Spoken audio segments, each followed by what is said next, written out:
Hi guys, it's KINO. Welcome to another video.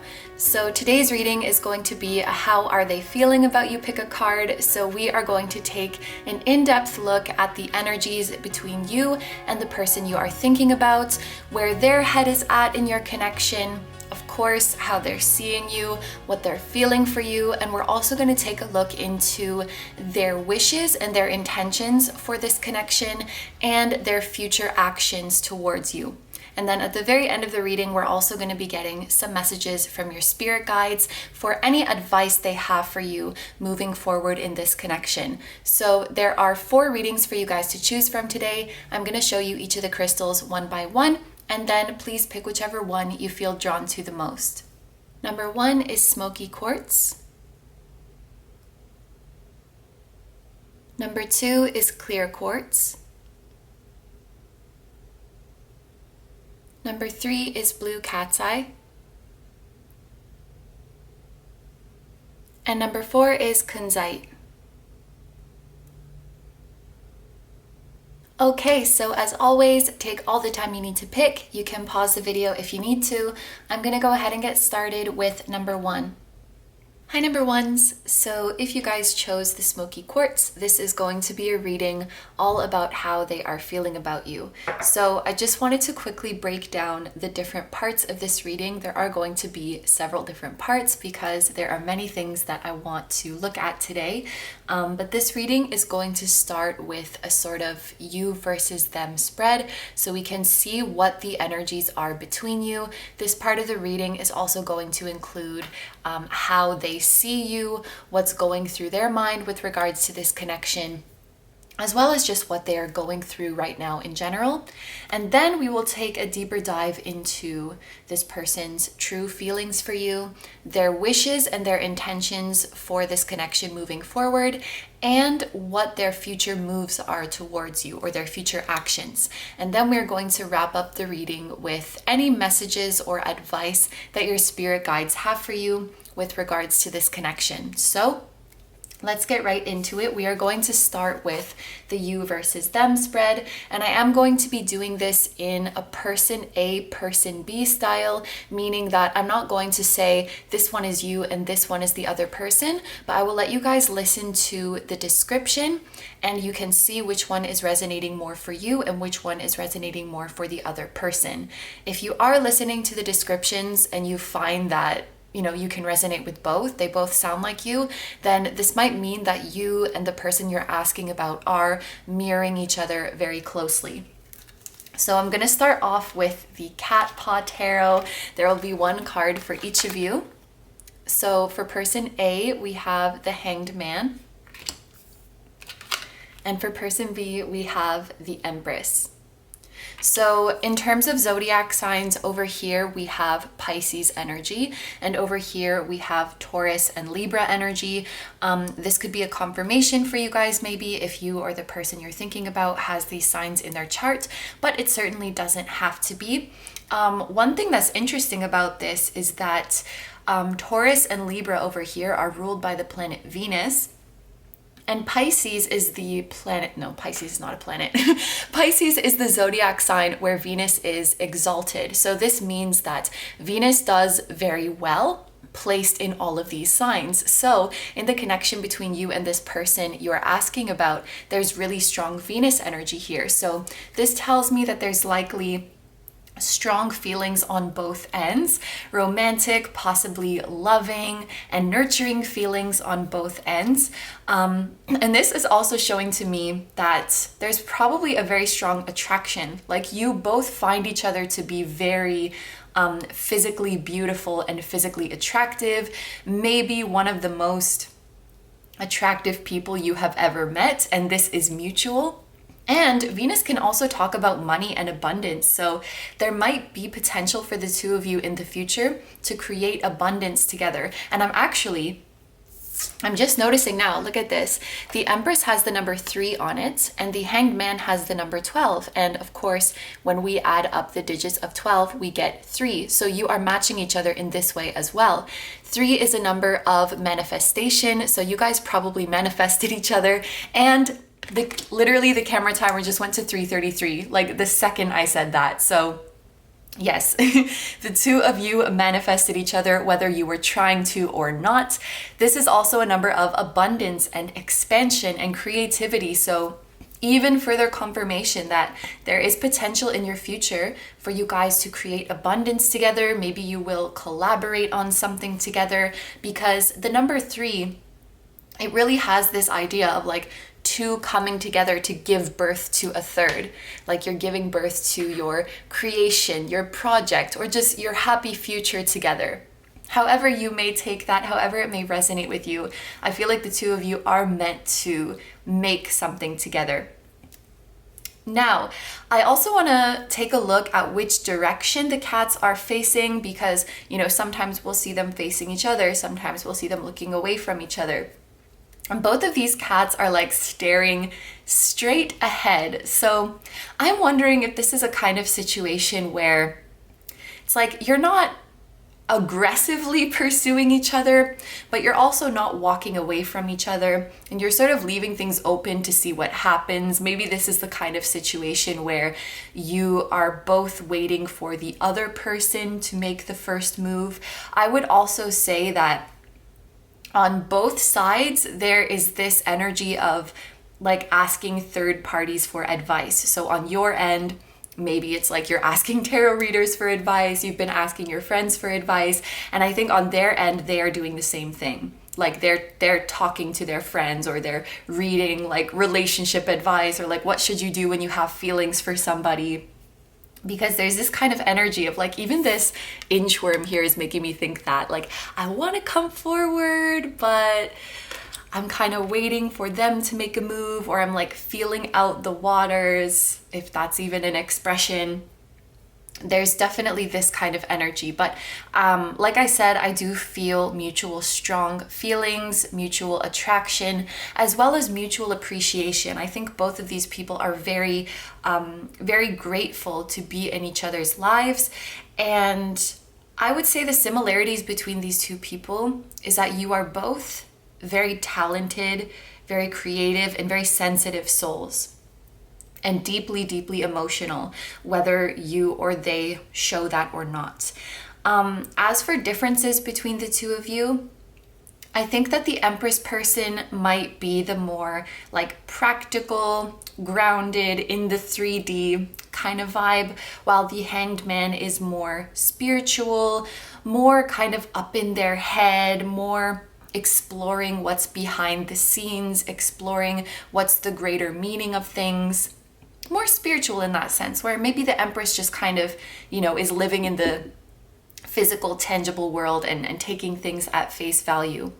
And it's also interesting to me how you both have the number 3, but for the Hanged Man, it's like broken up into 1 and 2. So maybe this person is better at dissecting things, analyzing situation, like I said, getting more into the deeper meaning and getting into the fine details, whereas the Empress is more of like a big picture person, take it as it is, take it as it looks on the surface. The Hanged Man's probably more of the person who goes on like the deep spiritual quest to figure out, you know, why am I going through this? What's the greater meaning? What is my purpose here? And things of that nature. So let's talk a little bit about these people one by one. I think that the Hanged Man looks at the Empress in a very endearing way. The Hanged Man person finds the Empress to be adorable, very beautiful, and really feels that the Empress deserves the best in life. And I think the Hanged Man is very, very proud, like to be able to know the Empress, to say they know someone like them, because they think the Empress is just so cool. Like the way they carry themselves, their accomplishments, they're just such an inspiration to the Hanged Man person. And I feel that the Hanged Man wants to be very generous towards the Empress with their time, with their emotional support, wants to protect and nurture the Empress in any way that they can. I would describe the Hanged Man's feelings toward the Empress as like very warm and fuzzy, and almost feeling like there is no one like you. Like, I don't know if I could ever meet someone else who is as amazing as you. And maybe it sounds dramatic, but it's like you give my life a whole new meaning. Like I used to listen to love songs and just think that they were nice songs. But now that I know you and I feel the way that I do about you, when I listen to them, it's like I feel like it's punching right through my heart and I can hear the angels singing to me. Like ever since the Hanged Man met the Empress person, everything in their life has this extra layer of depth, an extra layer of moving them emotionally, if that makes sense. And I feel like sometimes the Hanged Man person could be a little bit overwhelmed by how strongly they feel about the Empress. Like, is it okay to daydream about somebody this much? Is it okay to constantly be thinking about someone? And I even think maybe the Hanged Man catches themselves like, wait a minute, am I obsessed with this person? Like, is this okay? And my answer for the Hanged Man, whomever it might be in your connection, is that it's okay as long as you feel happy and it's not getting in the way of your everyday life. As for how the Hanged Man is feeling towards the connection in general, they may feel literally like they are left hanging. Perhaps the Hanged Man has had feelings for the Empress for a very, very long time, but has not seen much development in the connection, and they're really wishing for things to move forward. And it's tricky because the Hanged Man is spiritual. The Hanged Man does believe that everything happens for a reason and that, if you are somewhere, that's where you're meant to be. So they're like, if I'm in this situation where I'm dissatisfied, I want things to move faster, clearly there's some lesson here. Like I'm supposed to learn something about this connection and why it's moving this way. And so there's like this tug of war between their impatient, frustrated feelings and their spiritual side who wants to be like, let's be patient, let's be grateful, let's leave this up to the universe. So things could be a little bit conflicted for the Hanged Man, a little bit frustrating situation sometimes, I think, but trying to stay positive. This is how I see them. And that little inchworm on this card is so cute. I think there's many times where the Hanged Man is so tempted to move towards the Empress and express all of their feelings and then maybe backs away and is waiting for them. As for how the Empress feels about the Hanged Man person, the Empress definitely feels that the Hanged Man is somebody special. The first thing that is coming to me is wisdom. The Empress person thinks that the Hanged Man is so wise, has a beautiful perspective on life, and the Hanged Man has taught the Empress a lot. I think the Empress loves to hear the Hanged Man's thoughts, loves to hear them talk, loves to pick their brain. It's like they can get lost in the thoughts, in the words of the Hanged Man. And I think that the Empress person definitely feels there is a special reason for the Hanged Man to be in their life. They think, they just know this is going to be somebody very significant. This is someone who's going to be in my life for a long time.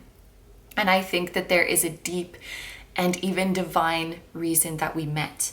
The Empress person might feel a very odd familiarity with the Hanged Man and also may feel very oddly seen or very oddly known by the Hanged Man. Like, I feel like I know you. And at the same time, I feel like you know me so well, and that's so strange. Like, the Empress is in awe at how well the Hanged Man gets the Empress and how the Hanged Man just always knows what to say to the Empress, always knows what different point of view they need, always knows what outlook they need to understand the situation, to feel better. I think the Hanged Man gives the Empress a lot of light bulb moments, like, oh, I didn't think of it that way. That's genius. That's how I have to solve this problem. And I think the Hanged Man also gives the Empress a lot of confidence. The Empress feels more self-esteem boosted from the Hanged Man and feels like they can really do and achieve anything from the Hanged Man. And I think this Empress person is someone who comes off as like very confident, very successful, very cool, but inside they might be a little bit insecure, sometimes feel like they're not good enough, and the Hanged Man always reassures them like, yes, I am worth it, I am good enough, thank you, you're right, like I can do this, thank you for helping me to see things in a different way. So I think, the Empress is very grateful because the Hanged Man has offered a lot of emotional support in that way. Okay, so Now we are going to take a look at our spirit animal cards. So for person A, we have, look, the owl. And I was saying that the Hanged Man person has a lot of wisdom. So this is air energy with the owl. And then for person B, we have the Phoenix. So first of all, it was so interesting to me that you guys both came out as the number 3. I thought like, okay, there's something that's like linking you guys. There's something that's very similar in your energies, in your souls. And now when we move on to the spirit animal energy, you guys are both birds. So I think spirit is trying to show me the close similarities in your energy, that you guys are really mirroring each other. So yes, with the owl, we had air energy. Now with the Phoenix, this is actually not an element, but it's related to the root chakra, which is interesting. So yes, first of all, this owl is very much confirming to me that the Hanged Man person is very wise. And there's this energy of the Hanged Man person being all-seeing. I think the Hanged Man person really sees through the Empress, really sees the Empress very well, and also sees this connection very well because they've been hanging here. They've been observing. They've been observing their feelings, paying attention to the sensations and the synchronicities and the lessons they're supposed to learn. They have a really good handle on this connection and where it's going, and probably who both of these people are as souls. And I think that through this connection, the Hanged Man person really just wants to learn, like wants to learn what this is all about and learn in what ways each person is supposed to grow and what each person is supposed to offer each other. I think the Hanged Man person has really gone in depth about this connection and thought about it a lot and gained a lot of insights. As for the Empress person, it seems to me that right now the Empress person is very heavily focused on like self-love or self-care, or their career and goals, or both. Like they're really trying to build themselves up right now and make sure that they are taking good care of themselves and loving themselves properly and moving towards their passions. This is what is most important to them. I'm just realizing that the Phoenix can be Scorpio energy as well, because the Phoenix is one of the like totem animals, if that's the right word, of the Scorpio zodiac sign. But with the root chakra energy here, you know, it's kind of going with what we saw about the Empress before, that they are more of the grounded and the more practical type. And with the Phoenix energy, which is all about regeneration and transformation, I feel like this person is going through an evolution. And more particularly, they are working through their insecurities. They might be working through self-esteem issues. I feel like maybe this is someone who in the past has kind of neglected their own needs. We see with the Empress here, you know, she's feeding these baby cats, like giving of herself. I think this person has been very giving of themselves in the past, maybe given a lot of their energy to things that weren't fulfilling them. And they're in a chapter in their life now where they're like, I just want to do things for myself. I just want to prioritize myself, and I want to feel confident and feel good about what I'm doing. So I think a lot of their energy right now is being poured into that. And maybe that's why the Hanged Man person feels like they are hanging, because I'm not sure like how much energy right now this Empress person has to invest in the connection. Now, there is another message coming to me for this person, which might be a little bit concerning. I'm thinking of the Empress, which is very much about like abundance, having everything you need materially around you, and the root chakra, which is like being very grounded in your physical body, in the physical world. These are obviously wonderful traits, but it's really important to have balance with all of our chakras. And I wonder if this person is like too focused in the root, too focused in the physical and tangible things, almost as a way to ignore like a deeper emotional wound. And I worry that like if they're trying to find their confidence and trying to find their sense of security just in like being successful in their career or like being liked by other people. I'm not sure that they're going to be successful in that. So their journey to confidence and self-acceptance might require them to, step into their feelings and revisit some painful wounds that perhaps they're avoiding right now. So I wouldn't be surprised if this leads into a deeper healing journey for the Empress later. For the next oracle cards, for person A, we have Basil with inspiration. The trigger statement says, I'm tired of it all. The true statement says, I find strength in my purpose. Interesting. And the final message, please rest and know that in this stillness, you will find clarity around your purpose here. This is like giving me major Hanged Man vibes. The need to cope will fall away as you find the question you are the answer to. Yes, I do think that literally the Hanged Man person might feel hanging in this connection, might feel some distance from the Empress person, or feel that things are not progressing in the way that they would like them to. And what was just coming to my mind is that they're not progressing to match the way they can so clearly see things in the 5D, because this person is connected to the 5D and they see a very strong bond between these two souls that is maybe just not being reflected in the way things are progressing just yet. And I'm looking at this trigger statement, I'm tired of it all. So maybe sometimes the Hanged Man person feels like exasperated, and maybe they're in this kind of, should I wait for this situation or move on type of energy. The true statement down below says, I find strength in my purpose. And even the message below that, in this stillness, you will find clarity around your purpose here. So this is really reminding me of that message that there is a greater purpose for this connection. There is a greater reason you're in each other's lives. I know that the Hanged Man person feels this, and I know that the Empress person feels this too.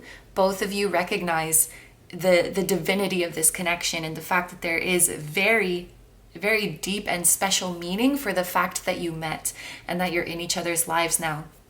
And so for the Hanged Man person, they need to find their purpose here. When they're hanging like this, is the purpose to cut themselves free, or is the purpose to move forward in the way they want to? I think the purpose for the Hanged Man at the end of the day is not to feel powerless in this situation. If they are tired with the way things are, they do have the power to act on that, whether that is letting go and cutting themselves free, or whether that is approaching the Empress person and talking about how they feel. The choice is theirs, but what they need to learn is that, it's in their hands. They should take the action to feel better. And I wonder if, the reason this person is hanging here and waiting is because they want the universe to show them what the answer is, or they want spirit or just somebody else to show them what the answer is. And I think we're all kind of like that, because it takes the pressure off of making the decision ourselves if we just wait for the universe to do what it does. But I feel like that's the lesson for the Hanged Man person, is to be decisive and act. That's their purpose here, to learn how to do that. So if they keep waiting here, I do think that things will stay the way they are. It is that way because Spirit wants the Hanged Man to act. Spirit wants the Hanged Man to empower themselves and do what is going to make them feel better in this situation, whatever that might be. And wow. So you have the same color too. In this deck, all of the cards are different colors. So number 3, both birds, both blue. Really, really close mirroring going on here. So for person B, we have connection. It is too much is the trigger statement. I am grounded in my body is the true statement. More root chakra stuff. Use your empathic abilities to connect with others. Discern the information you receive and do not take on what is not your own. Okay, I'm getting a fuller picture of this Empress person, almost like I'm getting a glimpse into their life story. So we see this image here of the mother feeding her babies, and I'm wondering if we are Yeah, we are seeing a childhood wound here. So the Empress person is actually a very sensitive and highly empathic person. This is an empath for sure. And they have been this way since they were a child. And I think that this person had a figure in their life who burdened them with their own emotions. Like they made their own emotions the Empress's problem or the Empress's responsibility to make them feel better. So this person had too much emotional burden, and this affected them in a much stronger way because they're highly empathic and they already have a problem of taking on others' emotions as their own. They like, let alone when somebody is actively putting it on them. So this was a lot for them to deal with. And I think as a result, and as a defense mechanism, the Empress person has like closed off their emotional channel to the point where maybe they've even lost sight of it and find it hard to emotionally relate to others now, and find it hard to emotionally open up and be vulnerable and express how they truly feel. And now I'm starting to see why the Hanged Man is hanging. But this is something that the Empress did to protect themselves because they were too sensitive, they were too empathetic, too attentive to others' needs, that it got them hurt. And unfortunately, there were people in their early life who like abused that part of them. And so this is what they had to do just to survive. So the trigger statement, it is too much. This person might feel like emotions are too much for me. Being like sappy or vulnerable or relying on someone, having someone rely on you, like it's all too much. Just taking care of myself is like, I've already had it. That's already enough work for me. So that's why this person is like, I'm just caring for myself. I'm just focusing on myself. I'm focusing on my money. I'm focusing on my career, which again is great to have that all lined up. But they seem to be really leaning into it in order to avoid the emotional wounds that want to be addressed. But the true statement, I'm grounded in my body, I think is telling the Empress person that like, you're already safe here. You're already grounded.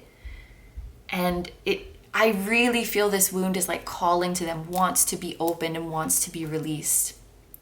And this person is learning not to see their empathic abilities as a burden or as a weakness, but as a strength that they can use to connect with others. But they need to learn, like this card says, they need to learn the skill of discerning. Like discerning what is theirs and what is not theirs, what is their job to deal with and what is not their job to deal with. But they're not going to learn this discernment by isolating. So they're just going to prolong this wound if they don't open it up and learn the lesson of how to discern and how can I use this ability as a strength. And of course, that's much easier said than done. But wow, I'm like really starting to see the dynamic here and what's going on with both people. So now I want to take a couple cards to see what needs to happen. What needs to happen between these two people to move forward? Communication. Okay, so I think we have our answer. For the Hanged Man person who is wondering whether to cut themselves free or whether to move towards the Empress and open up to the Empress, I think that there can be healthy and beneficial communication between these two people. I really like the eyes on this card because it looks to me like people who are seeing eye to eye. And I even love that there's like a lower level eye and a higher level eye, because it's like you're on the same page with your physical eyes and you're also seeing each other with your third eye. You're connecting on a human level and you're connecting on a soul level. And the hands coming together, hands are like effort, work. So you're coming together and agreeing to put in equal effort into this connection. I really, of course, and I'm gonna sound like a hypocrite because I was just saying like you're free to do whatever you want, and you are, of course you are. But if I could give like my subjective advice, I think that these two people really need to talk it out, and that the solution is not to move away from each other, but to move closer to each other. Your next card is release. Both of you are holding on to so many things that you want to say to each other, so many emotions that, look, they just want to be let out. When you put communication and release together, it's like a huge heart to heart where you can just blurt out everything that you've been feeling, everything that you've been thinking. This is going to be very therapeutic for both of you. It's like you guys have unfinished business. You have so much that you want to say to each other, and this is mutual. Like, these cards are for both of you. And then the card in the middle here, loneliness. I know that I am never alone. And look at the color of this card. Light blue is related to the throat chakra, so even more confirmation that there needs to be communication here.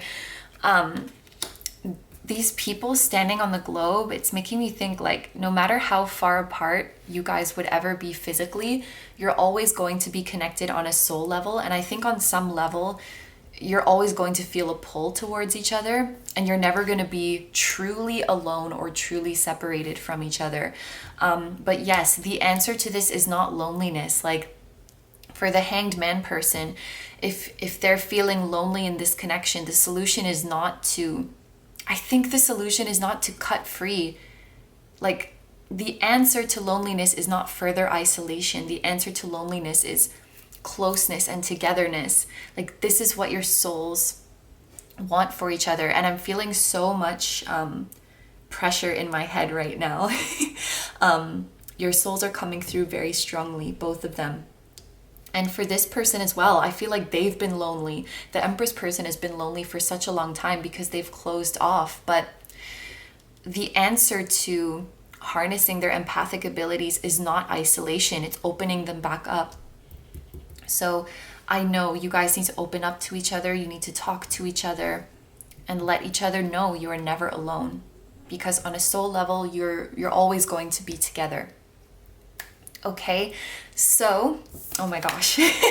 All right, this concludes the first part of the reading. So now we are going to see, we're going to get into tarot cards and get a deeper look into how this person is feeling about you.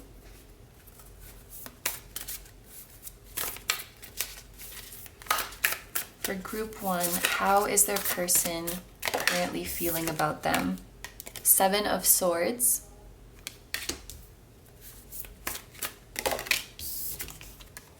The King of Swords. Okay. And the 8 of Wands. All right, so first of all, this person is definitely acting distant right now. With the King of Swords right here, this is somebody who is guarded from their emotions, somebody who is trying to protect themselves. You know, it's up for you guys to decide like who is who in the previous part of the reading, but this is definitely looking like the Empress side of the equation, the person who is kind of, you know, shut down emotionally in some ways. I see that heavily in the King of Swords. And with the 7 of Swords here as well, this is a card about deception, dishonesty, or not, you know, not expressing all of the truth in a situation. So there could be some level of like this person lying to themselves or being inauthentic with you. Like if there's communication right now, being inauthentic when it comes to, you know, the depth of their feelings or the level of vulnerability that they feel around you, or even how much they just feel known and seen. Like this person is so blown away, I think, by how well you know them and how well you get them, but I don't know how much of that they have communicated to you. When it comes to the 7 of Swords with someone's feelings, it's like they're wearing a mask, they're protecting themselves, they're not showing the whole truth of how they feel. Interestingly, 7 of Swords is a card that I associate with social media, and this person might be checking out what you're doing a lot, even if they're not in so much direct communication. I think they check up and see how you're doing a lot. And like, if you guys, you know, post stories, or if you post like really long captions, I think they read all of that. And if you make content, even if it's away from your private account, I feel like they check on that as well. This person heavily has their mind on you a lot. And if you look at this King of Swords person, oh my gosh, this is so cool. So you see how the King of Swords person has like heads that are looking in either direction. One of them is looking towards the Seven of Swords, and one of them is looking towards the Eight of Wands. So the Seven of Swords is like, you know, continuing with this deception, continuing to deceive myself, continuing to deceive you, continuing not to show all the information of what I'm feeling, and just, you know, lurking and checking on you. So one head is looking towards that. The other head is looking towards the Eight of Wands, and it's so cool that you see people like coming together and uniting in this card.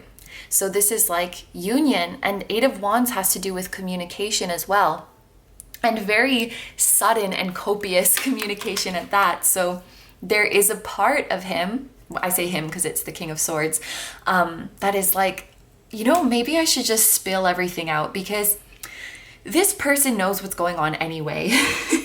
Like, you know them so well anyway. If they were to come and like blurt out everything to you about how they've been feeling, it probably wouldn't be anything that you don't know already.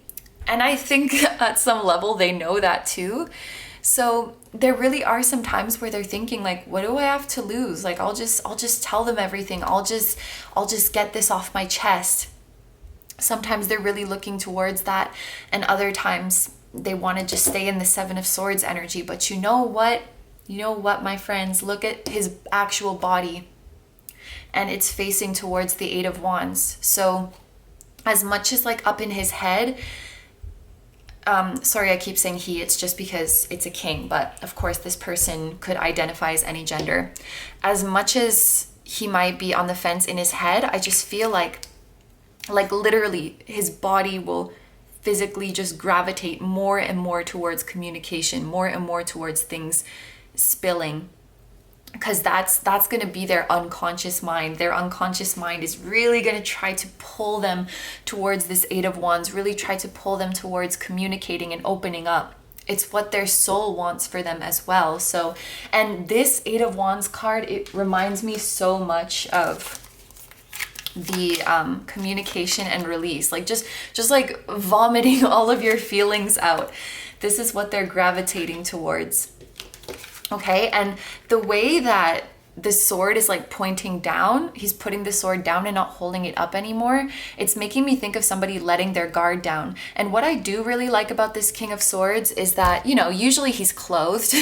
In some decks, he is wearing armor, but in this one, he's literally wearing no armor. He's like naked. So I would say there is a really big, I was going to say visceral desire. I don't know if that's the right word, to just completely let their guard down, completely expose themselves. You can see like the heart chakra is emphasized here. So I do think things are going to move more so in this Eight of Wands direction, where there's going to be a lot of communication that happens very fast and possibly quite suddenly too. That's what it's really, really looking like. But let's take a couple more cards to see the details about their intentions.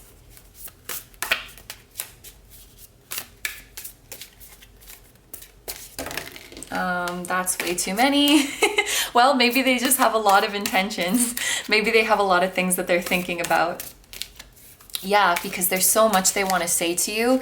And like, there's so much that they envision in terms of your future potential. You know, you guys both came out as these super creative, super talented, super destined for success beings. We have the message with the number 3 of like two coming together to make a third thing, collaboration, having an abundant life together. Like there's so much that this person dreams about and wishes could happen in terms of your future. They just have to get over this hurdle of learning to open up and, you know, learning to not be afraid of their empathic nature.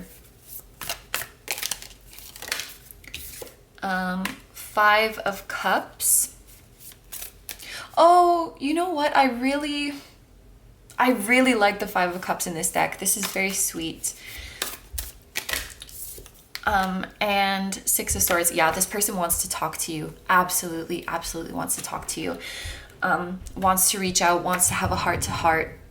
Okay, let's talk about this 5 of Cups and how sweet this imagery is for me. I am being reminded of, actually, you guys know the tea leaf fortune cards that I use a lot in readings on this channel, the little round ones.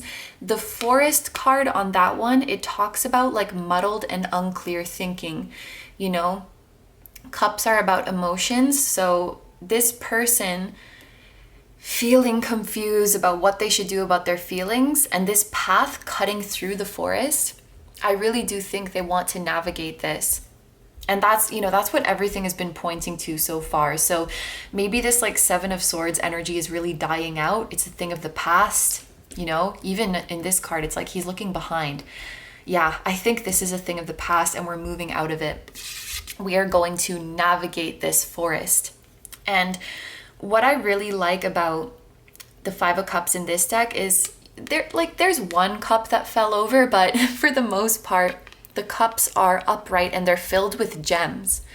This is a card that is normally about like sadness, pain, heartbreak, but the fact that most of the cups are upright and there are gems in them, it's almost saying to me like, you know, shit happens sometimes in our lives, but there is value in everything that we experience. And I think that this person is realizing, if I dive into my pain and I follow my pain to the source, which yes, is a very painful and uncomfortable journey to go on. But if I do that, I will find the value. I will find the light at the end of the tunnel. The 5 of Cups is about going through the pain and seeing the positive in a situation. And 5 being the number of change and like pivoting. 5 is the number of pivoting because it's in the middle. Like it can go either way, but I'm going to choose to brave this journey. And I'm going to choose to find the gems that are within. Yes, because the empathic abilities, yeah. I'm going to find the gem in it. I'm going to find the value in how it can create good in my life. I choose to see the positive in who I am and not let that painful experience from the past define me and label my gifts as like bad or dangerous. I'm going to rewrite my story. So this person is taking a very empowering direction. And what their intentions are with the 6 of Swords is like they fully want to move forward from the past, if you will have them, of course, because this is moving on to more peaceful waters, moving away from the stressful, turbulent situation and moving on to something that is more freeing, more open, more peaceful. Both of these cards are about communication. So there is a very, very strong desire to communicate here. And like, I just want things to be easy between us. I just want things to be peaceful. And I want to just leave this messy and confusing past behind us. And I will not do that through avoidance, but through finding the root of the issues and you know, picking them up by the root, eradicating, yes, dealing with them at the root. So finally, and do I have enough room? Let's move these a little bit. We're going to take a look at their future move towards you. This person's future move towards you.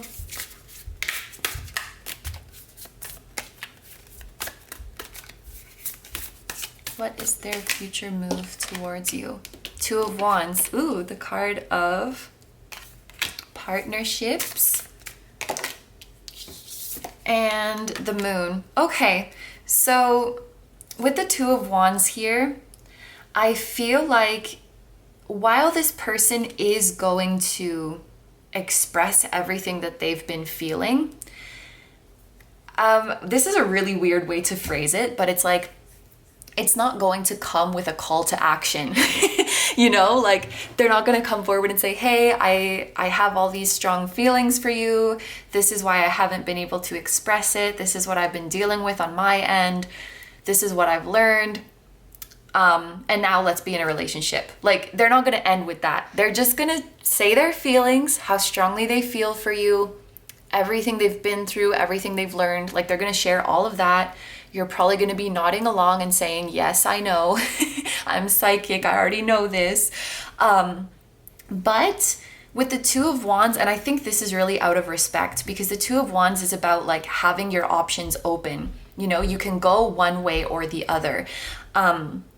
It's a choice between two paths, but one that is freeing, you know, not one that is like restrictive and, oh my God, I can't choose. It's like, it's up to you. So they don't want to impose on you that like you have to be with them, or you have to take them back, or that you have to understand what they went through. So I think they're not going to be the one to say like, be in a relationship with me, but say, this is how I feel. And the offer is open, and you please like decide whatever you want. Like, I'm not gonna impose on you. I'm not gonna be persistent and like poke at you to be with me. But just so you know, like, this is how I feel. Like, I want you. Some of you, it's like, I love you. I feel really strongly for you. So make of that what you will. And I'll be over here. I'll be over here. And and if you come to me, if you want to be with me, I will be so overwhelmingly happy. And if you don't, that's okay too. And that's how they're going to leave it, I think, with this Two of Wands. So they will, it's like kind of the ball's in your court, but you know that if you throw the ball back, they're going to take it. The ball's in your court, but you know what's going to happen. Like this kind of thing. With the Moon over here, okay, this is like, I'm taking this in a very literal way. Give yourself at least the chance to sleep on everything they've said. I'm thinking of this so literally. Because they're going to say a lot with this Eight of Wands here and with this release here. It's going to be a lot, and you know, you just want to give yourself some time to digest everything, I think. Think over what they've said, if it all makes sense to you, how it makes you feel and everything like that. And give yourself like at least a night to think about things. You don't have to ignore them until the next day. You can say like, thank you, I'm going to think about it, because they're open. They're going to respect whatever it is that you need or whatever it is that you choose. But just, yeah, like literally let yourself sleep on it. You might even have a really important dream like the night of, after you have this conversation, that will, you know, pull you towards the right answer of, you know, what feels right for you and what you want to do. But I would say not to like jump into anything, not to, you know, make your decision immediately, because I do think this has been a long time coming. I do think there's a lot to talk about. And, you know, you probably want to give a thoughtful answer to this person. Well, I don't know, but you might want to. So yeah, that's personally how I am reading the Moon. So our final part of this reading is messages and advice from your spirit guides. So I'm going to take 3 different oracle decks, and I'm just going to take one card from each. Starting with, let's not put them here. Starting with the Soul Whispers oracle deck. Advice and messages from your spirit guides. I'm going to leave this part very, very open.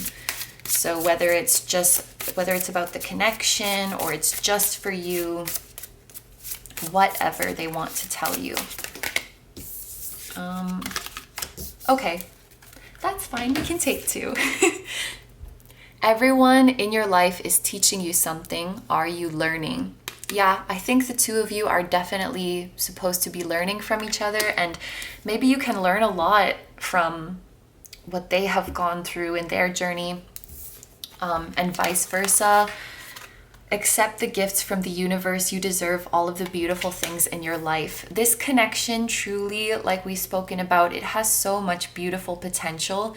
And I think that this is really a gift from spirit. And that includes the tough times. You know, the same way in this Five of Cups, it's like we navigate our way through the pain and we see the value and we see the beauty in the pain. This connection, for all of its ups and downs, you will see in the end that it truly is a beautiful gift to get to know somebody on such a deep level and to get to grow with somebody.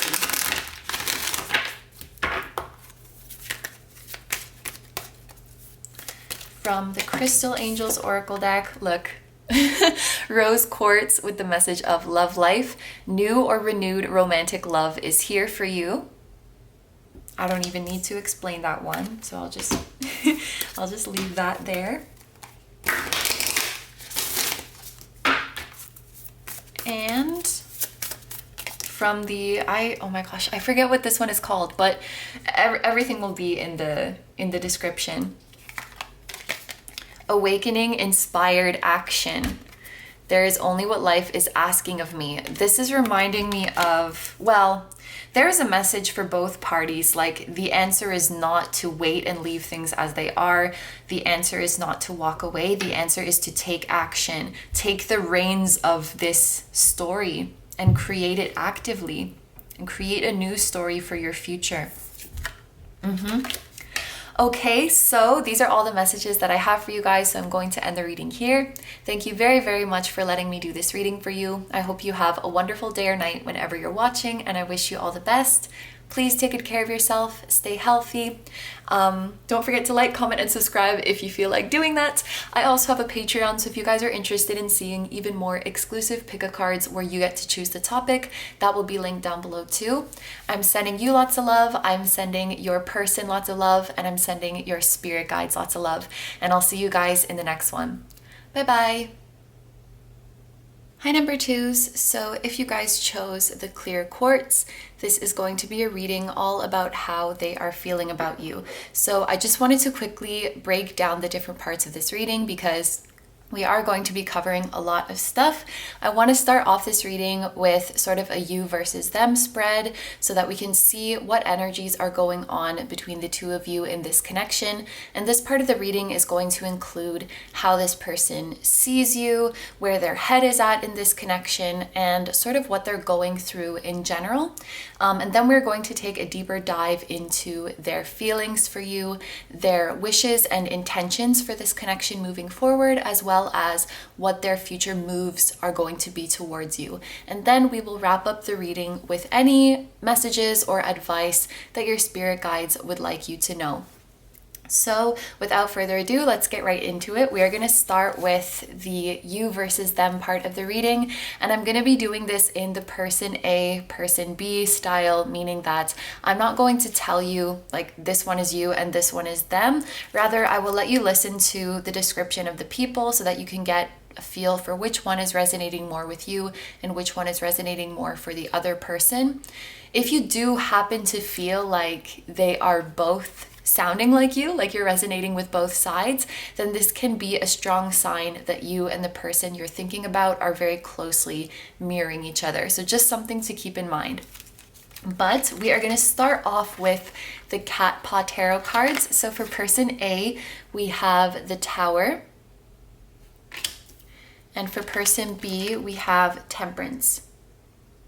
Okay, so as far as zodiac signs go, I believe that the Tower is not associated with any particular zodiac sign. However, it's associated with the planet Mars. So we could say that the Tower is Aries or Scorpio energy, with both of those signs being ruled by Mars. And then over here with Temperance, we have Sagittarius energy. So Aries, Scorpio, Sagittarius. This could be a confirmation for those of you who have these signs or your person has these signs, but you definitely don't have to. I'm also noticing that these are both letter T's, like Tower and Temperance. So T could be an important initial of a person or a place. T could also be for Taurus. In terms of other similarities between the two of you, If I could say one thing, it does look like both of you are going through kind of intense spiritual awakening right now. I can think of these cards as like the different stages of the spiritual awakening, with the Tower being like the dark night of the soul. Oh my God, what is happening? Feeling unaligned, feeling like life is falling apart and you don't know what the future holds. It's like this kind of energy. And Temperance is really a card that I find tests our patience, tests our faith, tests our resolve on the long journey. So you guys may be at different stages of your spiritual awakening, but I do feel it is something that you are both going through. Now, in terms of differences between you guys, I feel that the Tower person is more of a spontaneous energy, and Temperance is more of a planned and cautious energy. So this would be the person who's more like act first, think later, a little bit more of the impulsive type. And Temperance really likes to be careful and try out many different things, weigh their options, and see what is going to work. And I also am getting like, if we can compare your personalities, this is like the sprinter and this is like the marathon runner, or like this is like the tortoise and this is like the hare. So this is like intense, fast burning energy, and this is more sustained and more steady and more controlled. I think you guys get my drift there, but these are the similarities and the differences that I see between you two. So let's get a little bit into how these two people would see each other. So I'm going to start with how the Temperance person sees the Tower person. This is kind of an interesting one when it comes out for like your feelings for somebody. I think that the Temperance person was not expecting to fall in love, or was not expecting to fall so hard for anybody, and was not expecting to meet the Tower person. Maybe the way the Tower person came into the Temperance person's life was kind of random or synchronistic or serendipitous, totally unexpected. And the Temperance person had never felt something so intense, such an immediate knowing that, oh my God, this person is something else, and such immediate strong feelings. I could even think of this as, yeah, actually, it wouldn't even be that far of a stretch to think of it as the Temperance person falling in love at first sight. But the feelings were very strong, almost to the point of burdening the Temperance person. And I know that sounds kind of negative, but if you think about when you can't get someone off your mind and it's like, please, I'm trying to focus, I'm trying to get stuff done, can you just like get out of my head for 3 seconds? That's kind of how the Temperance person felt when they met the Tower person. And it was like instant. And I feel like they go through their day-to-day life and, you know, they might hear a song and think, oh, I wonder if the Tower person would like this. Or they're making coffee and they're like, I wonder how the Tower person takes their coffee. It's like the Tower person has completely, like, their energy has completely permeated and integrated into like every little aspect of their daily life. And, oh, I wish I could make coffee for the Tower person someday. I wonder if they would like it. Or I wonder what we would do together if we were together right now. Like anything they're doing, the Tower person is going to be on their mind. And I think it's kind of unexpected for them, because it's like this person either didn't think that they didn't think that they were going to ever find a love this strong, or ever find love at all. Maybe this was someone who was like, yeah, I'm just going to be single, I'm just going to be alone, or I'm not going to bother with that stuff, I'm focused on other things. But little did they know that this Tower person was right around the corner. I think the Temperance person appreciates the Tower person because they have that like spontaneous and action-taking energy. And the Temperance person, I feel like they are on the more cautious and conservative side. They might even be a little bit indecisive. And it's like, you know, with that Sagittarius energy here, I do think that the Temperance person at heart has this passion for adventure and has this like wild and free side, but maybe they're just a little bit afraid to let it out. Like they're afraid of being reckless, or maybe they're afraid of judgment. They're afraid of what would happen if they, you know, started to be a little bit more impulsive, a little bit more selfish, and throwing caution to the wind. And so they really appreciate the Tower because the Tower motivates them, I think, to take more risks. The Tower motivates them to be more of a go-getter, to come out of their shell more. I feel like the Temperance person needed a little bit of that kick or a little bit of that nudge to, you know, let loose more and to just enjoy life more. So the Tower person brings a lot of excitement to the Temperance person, almost like the Tower person awakened their wild side a little bit. So as for how the Tower person sees the Temperance person, it would kind of be the opposite. These energies, I'm actually seeing that they can complement each other really well as long as they are open to each other.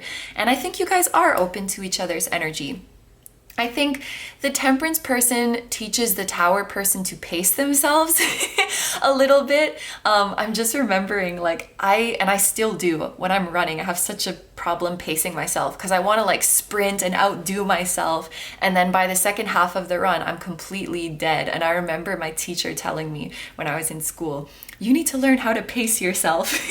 Maybe that's the Aries in me, but no, it's definitely the Aries in me. But this reading is not about me. I just think that the Tower person has a little bit of that energy in them as well, where it's like they get very excited and then they go really hard and they expend all of their energy in the early stages of things and then kind of run out of steam later on, like run out of stuff to work with. And so the Temperance is like, okay, calm down. Let's come up with a plan. I can see the Temperance like helping the Tower person study or helping the Tower person, you know, plan out major transitions in their life, giving the Tower person career advice. And it's not even necessarily because the Temperance has special knowledge in the Tower's field of work. It's just that the Temperance person has like good common sense and good planning and a very well-rounded person. And I think, yeah, the Tower is more like, not reckless, well, maybe sometimes, but just a little bit more impulsive, just a little bit more, I'll just wing it and see what happens. You know, they're improvising their way through life. And I think they like the sense of stability and the sense of balance that comes from being with the Temperance person. And I really think both of these qualities are admirable, and both of them can be a weakness if you take it to the extreme. So I really like the balance that these two people bring to each other, whichever one you find that you're resonating more with. I do think that you guys complement each other very well, and it's good that you guys are not so like proud or stuck to your ways that you can't learn from the other person. It makes sense because we do have the Sagittarius and Jupiter energy here, which is about opening your mind, expanding your horizons, becoming wiser, learning from people who are different from you. And you guys may be different on the outside, but I think it's like you're yin and yang. That's exactly what you're like, because the Temperance person has the wild side within them for sure that the Tower person likes to bring out. And the Tower person has that desire for stability and structure and security and organization, has that within them, or, you know, has that need. It would really help their mental health. And then the Temperance can help bring that out for them. So I really, really like this pairing together. This is very, very nice. So let's take a look at your spirit animal cards now. For person A, we have the rabbit. So this is earth energy coming out now. And for zebra, for person B, we have the zebra, and this is fire energy. Oh, and one thing I want to do, because I did this for the previous pile as well, is I wanted to pay attention to the way the creatures are facing. You know, they can be facing each other, they can be facing away from each other. Luckily, you guys are not facing away from each other, because sometimes that can show like a distance or an imminent separation, or a separation that is going to continue. The zebra is looking forward, which to me, that is like the zebra is open. So they're not necessarily so actively pursuing the rabbit, but they're also not walking away. Like they're open to what's going to happen. The rabbit might be a little bit more inclined towards pursuing the zebra. And it doesn't mean that the rabbit has stronger feelings for the zebra.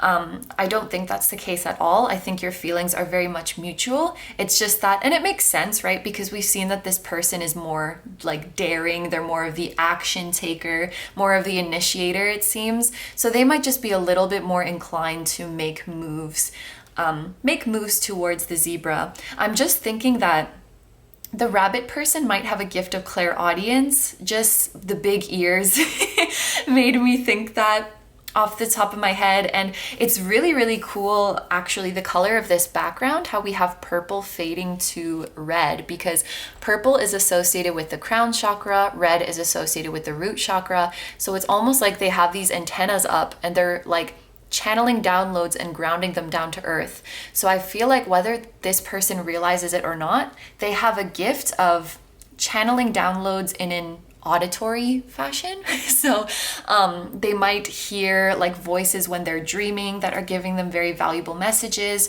Maybe they hear important bits and pieces in music, or like just catching a snippet from somebody else's conversation that is very valuable to them.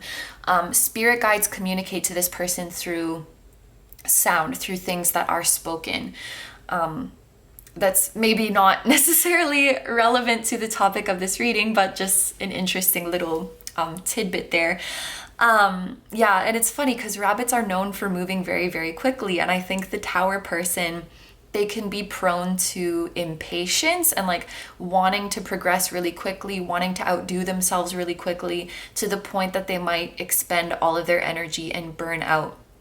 I think the Tower person needs to learn a lesson in patience and allowing things to unfold at their natural pace. And maybe that is something that is relevant to this connection, that the Tower person should not rush things or try to control how this connection unfolds, and just like sit back and relax and enjoy the journey. Enjoy every little moment and every little stage, because it's not always just about rushing to the end. And in fact, the reason this tower is falling apart is because it wasn't built on a solid foundation. So I think it's important for this person to take things slow in this connection, really get to know themselves first and what they're looking for, and then really take the time to get to know each other and start to feel comfortable with each other and build trust. And there's no like prescribed amount of time that this should take. Every person is different, every connection is different. But I feel like whoever this person is, they need to slow down. They need to be a little bit more patient here. What I'm noticing with the zebra is that it's actually mirroring very closely to the Temperance energy, because I'm thinking of how a zebra can be white with black stripes, or it can be black with white stripes. The zebra is looking forward, so it's like open to either way. And Temperance as well. Ooh, and the cat is even striped.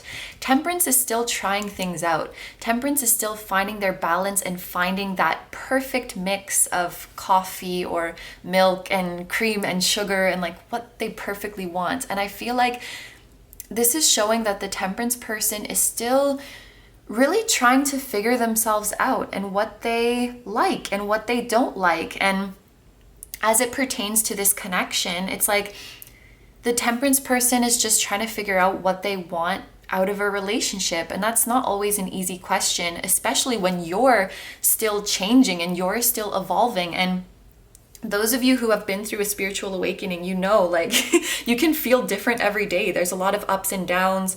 There's a lot of, you know, thinking you know yourself, and then no, that's not me. That's I need to integrate this aspect of myself.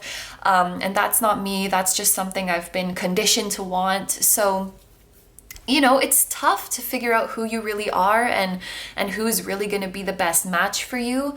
And maybe the Tower person can take a lesson from this Temperance person of maybe that's something I should think about as well. Like, what do I really want and need out of this relationship?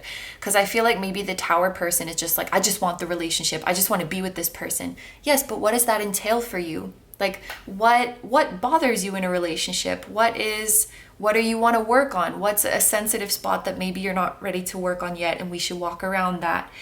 What are your expectations? How much communication do you need? How much space do you need? How much affection do you need? Think these things through, because these things should be like discussed and learned about over time with each other, not just like completely blindly diving into things. I think that's kind of the key for this connection. The zebra person as well, look at this, how their third eye is like all rainbow colors. So both of these people definitely do have psychic abilities, which will probably only continue to heighten as you go through your respective awakenings. I just feel like there's a lot you don't know about each other yet, because there's a lot you don't know about yourselves yet. And so I think it is wise to kind of be more open at this time to how the relationship is unfolding. One other thing I wanted to point out is that rabbits are kind of skittish, right?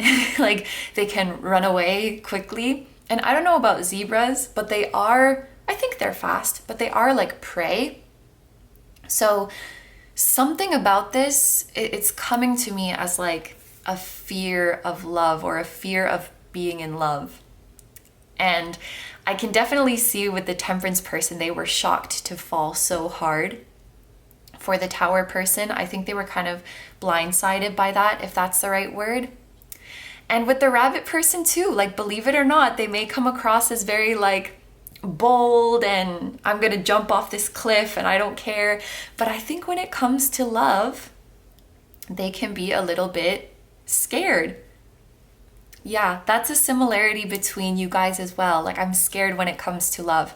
Might be for different reasons, you know? It might be like one of you is afraid of abandonment, one of you is afraid of like sabotaging yourself and ruining the relationship.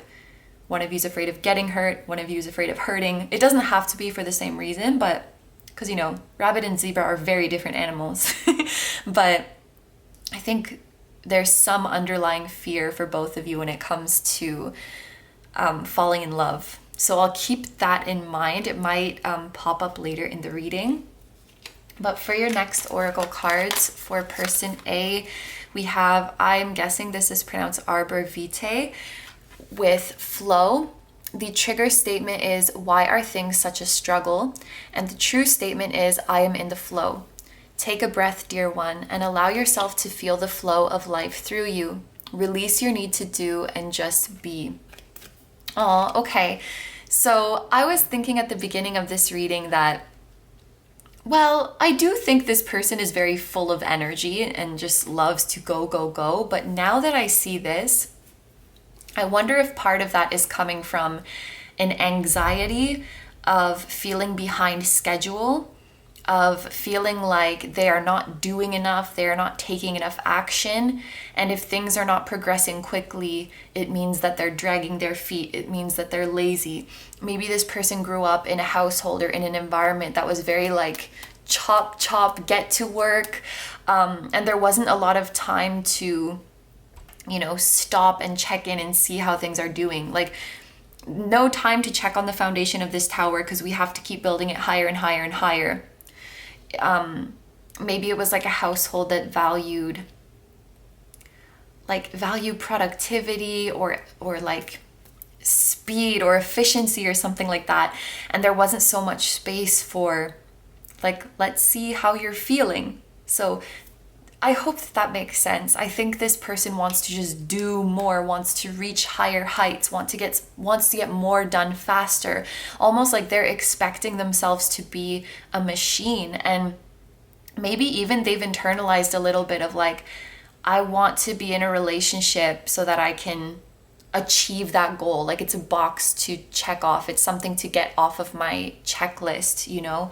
And it's sad because this kind of anxiety, it really does suck the joy out of the journey. And I think we all have this to some extent. I think our society kind of ingrains this in us. Like, we should be, you know, we should be rich and successful already when we're like, you know, at this young age, and there's no time to just stop and smell the flowers and like figure out who we are. Like, we have to have that figured out when we're like, what, 17 or something?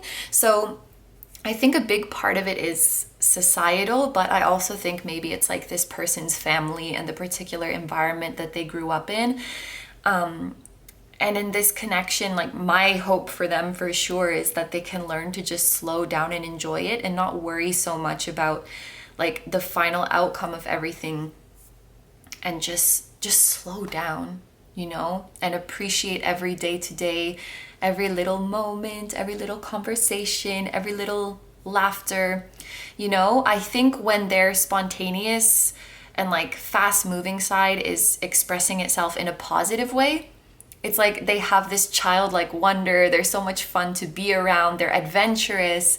You know, there's a very good side to this energy, but I think it's being channeled into some negative avenues, if that makes sense. And this card is about just getting in the flow, breathing. You don't need to do, you just need to be. And this is very much like giving me the vibe of pacing yourself. So that's a big lesson for this person, like patience, pacing, and just relaxing and enjoying the journey.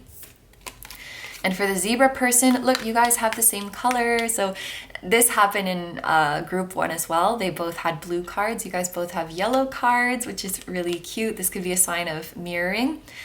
But yellow is a very cheerful card. So I think genuinely, like, you guys both just make each other so happy. I think you guys have a very similar sense of humor, whether you've discovered that yet or not. One that is very silly and very stupid. And I mean that in a good way. Like, my sense of humor is very stupid too. You can just, yeah, your inner children can come out with each other, and you can just smile and laugh and be silly together. Oh, let's actually, how about we read this? Confidence. So the trigger statement is, I can't do that. And the true statement is, I am a light. Step forward and be the bright light that you are. Serve your purpose to the world by sharing your amazing gifts. Okay, so this person over here, I think this person is meant to be a star, and I don't say that lightly.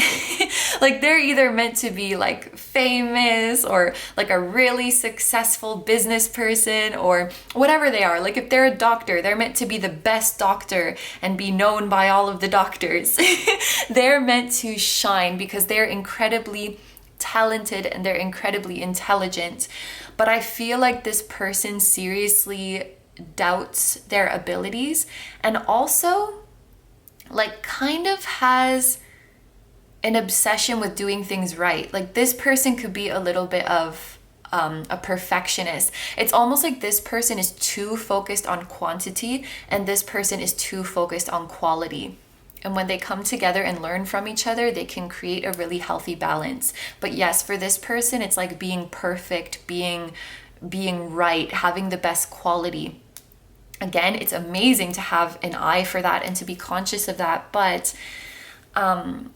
I feel like this person is perfectionist to the point where, okay, like, to use myself as an example again, because I told my running story here, I find it very hard to like get myself to make music because I'm too perfectionist about it before I even get started, and then nothing happens.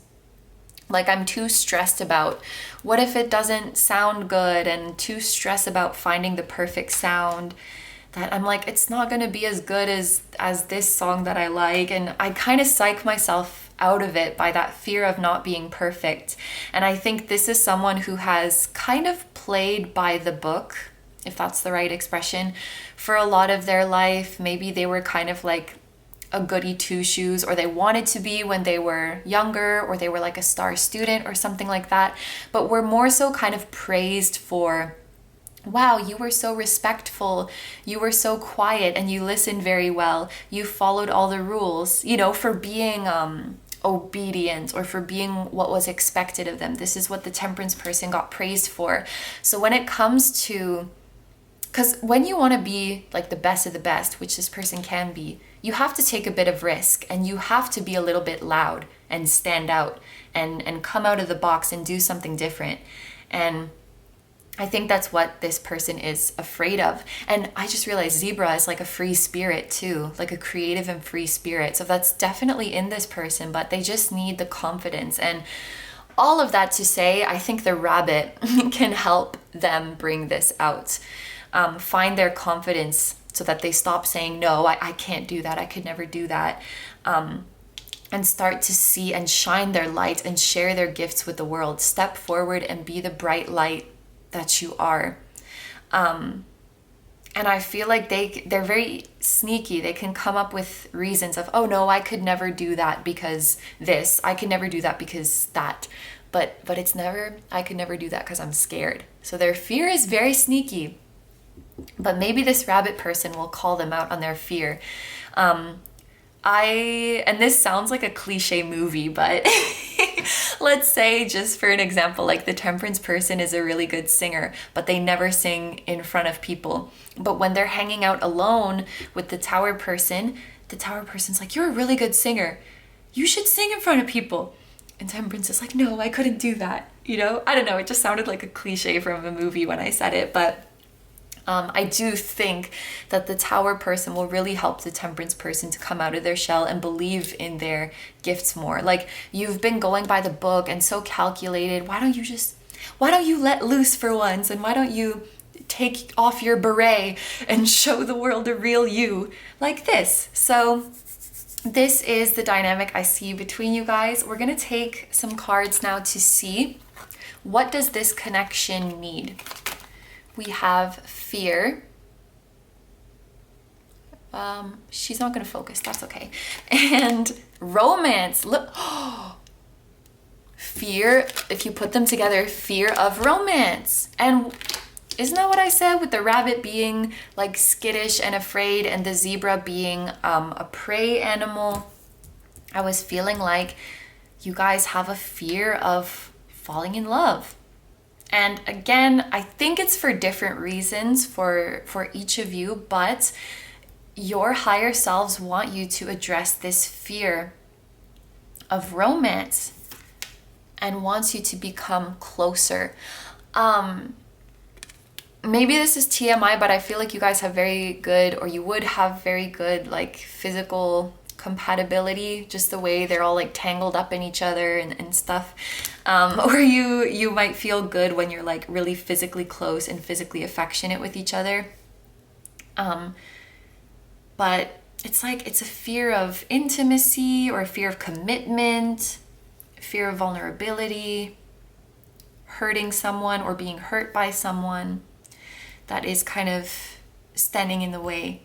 But I don't know, like, I'm not so worried about this connection the way that you're relatively like facing towards each other. It does seem like you guys are really open to learning from each other and, you know, taking on the different qualities from the other person and integrating them so you can find balance. And I think that you can overcome this together. Your other oracle card is empathy. I'm open to seeing both sides of a situation.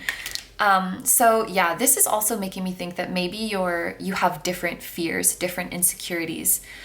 And you might not understand. Like, for example, let's say for the rabbit person, they're afraid of being in a relationship because they're afraid of hurting someone. And the zebra person might say, well, then just don't hurt someone. Like, they can't sympathize with it, or they can't empathize with it, or they can't see like, no, it's not that simple, because, you know, maybe it comes from a place like, I don't trust myself, or I feel like I can't control myself. I'm afraid of something like that. It comes from something deeper, and it's not so simple as like, oh, if you're afraid of that, then just don't do that. Or like, let's say the zebra person is like, I'm afraid of being in an intimate relationship because I'm insecure about my body or something like that. And the rabbit just says, oh, but your body's beautiful. Like, oh, thanks. You know, like, it's not that simple. It comes from something deeper. So you guys might find, in the sense of like why you're afraid of the relationship, it's a little bit different for both of you, but you will need to put yourself in the other person's shoes and, you know, see where they're coming from because you both want this relationship to work, and it's important not to get frustrated with the other person, like if they're holding back or if they're, if they're hesitant and you don't understand why. Like, what's the big deal? Just come forward and just come be with me. It's going to take patience and understanding and compassion for each other to overcome these hurdles, but I know that you guys can. So this concludes the you versus them, the first part of the reading. So we are going to move on now. Get out the tarot deck.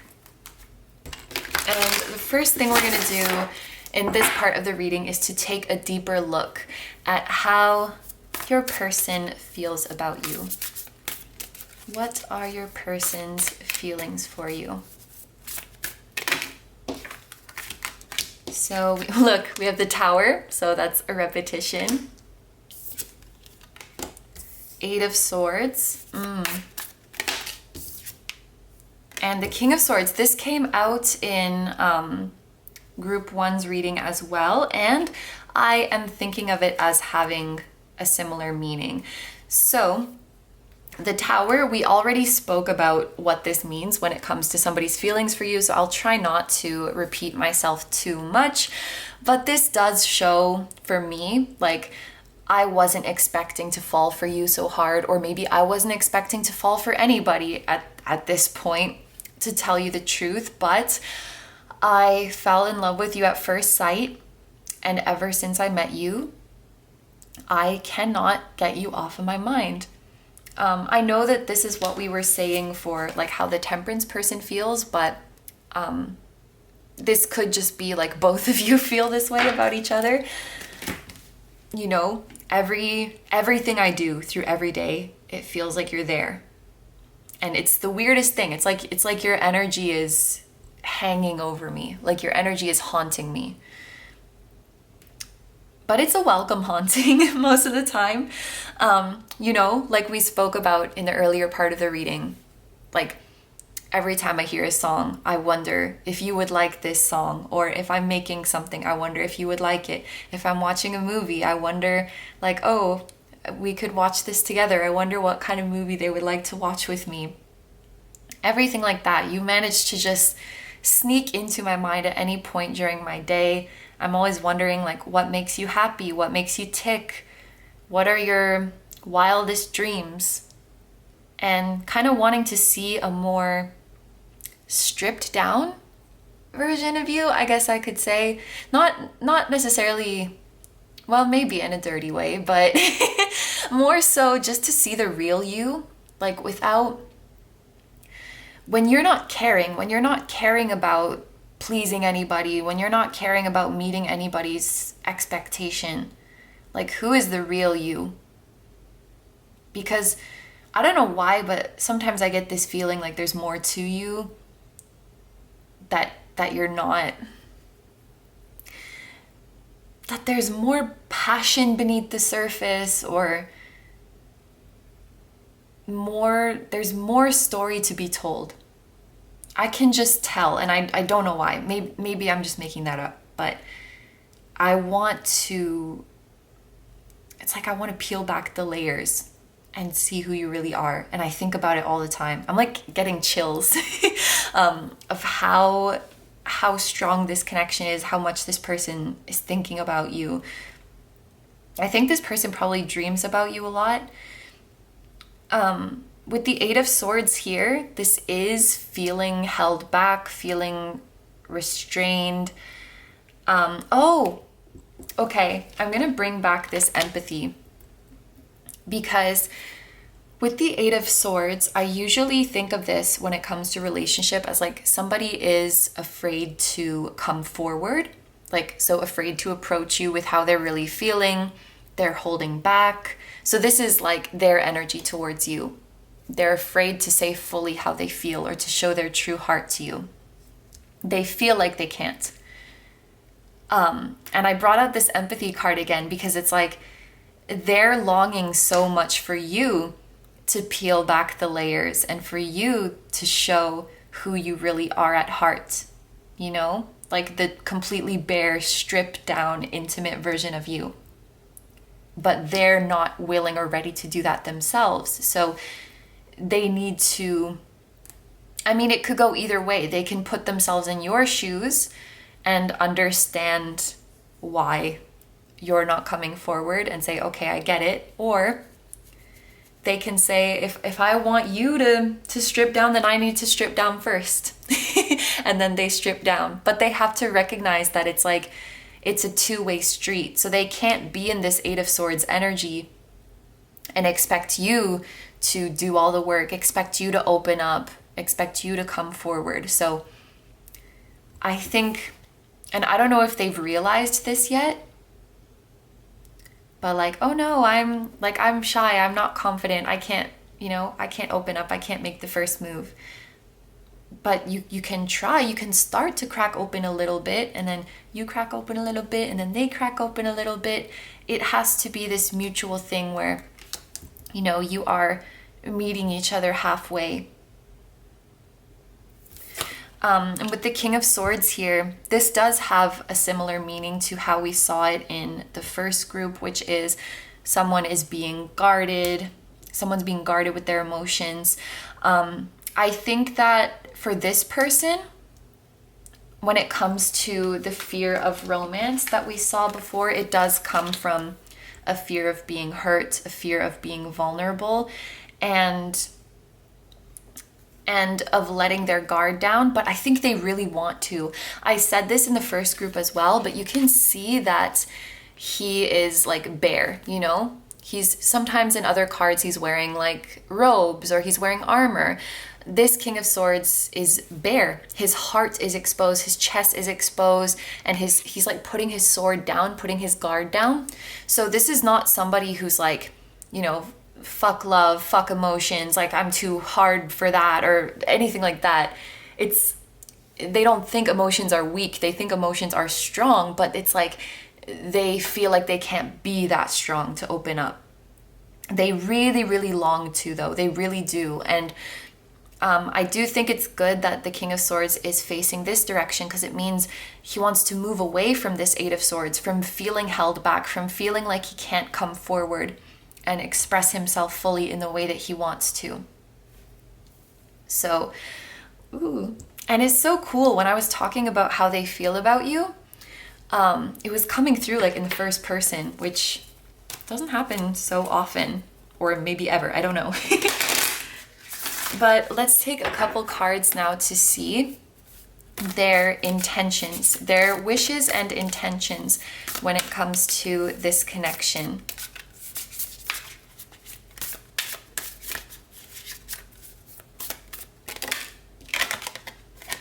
There's oppression. So this is the devil. Okay.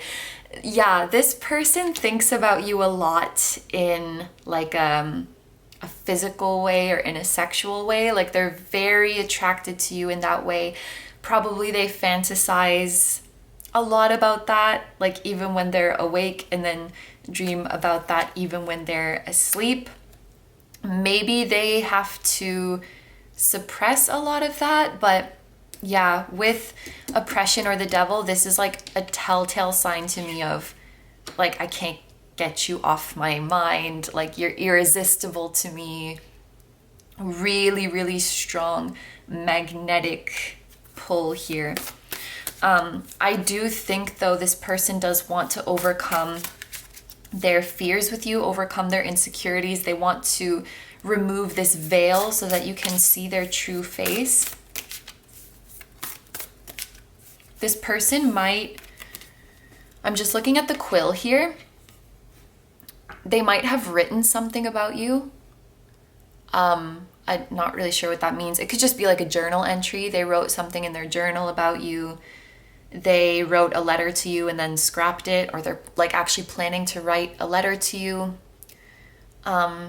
Maybe they wrote a song about you if they write songs, or a poem, or posted something about you, but like in a sub kind of way. Like they didn't directly say it was about you, because they're like hidden, right? So it feels like they wrote something about you that you won't see, or if they put it out there, it was indirect. you're very much on their mind, but they're trying to like work through it. It's like they write letters to you and then delete it or scrap it or just leave it in their journal and don't show it to you. Like, dear pile 2, there's so much I want to say to you. I think about you all the time. I wonder, like, you know, like that.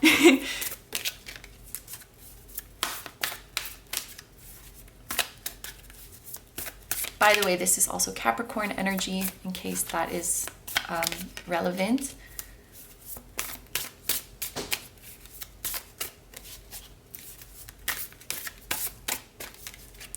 Another thing with this Devil card, because the number 15 on it adds up to number 6, the other 6 card in the major arcana is the Lovers. So, you know, I think of the Lovers as like the healthy side of love and oppression, or the Devil as like the unhealthy side of love. So the, you know, attachment, the manipulation, things that disguise themselves as love but really aren't. And I feel like this person has more so in their life experienced the unhealthy or the shadow side, not even the shadow side of love, but the devil disguising itself as love. That's what this person has experienced a lot in their earlier life. Even like punishment, like I'm punishing at you because I'm punishing at you. I'm punishing you because I love you, or, you know, this kind of thing. They've experienced a lot of stuff that was wearing a costume of love, but that wasn't. And with you, they want to experience the pure side of love, the healthy side of love. Oh, the Ace of Cups. This is literally a new relationship, a new beginning in love. So very, very straightforward message from this card. They want a new beginning in love with you. They want to experience abundance with you, to have the cup overflowing. They want to treasure you. They want to spoil you. They want peace. They want just a peaceful and harmonious relationship.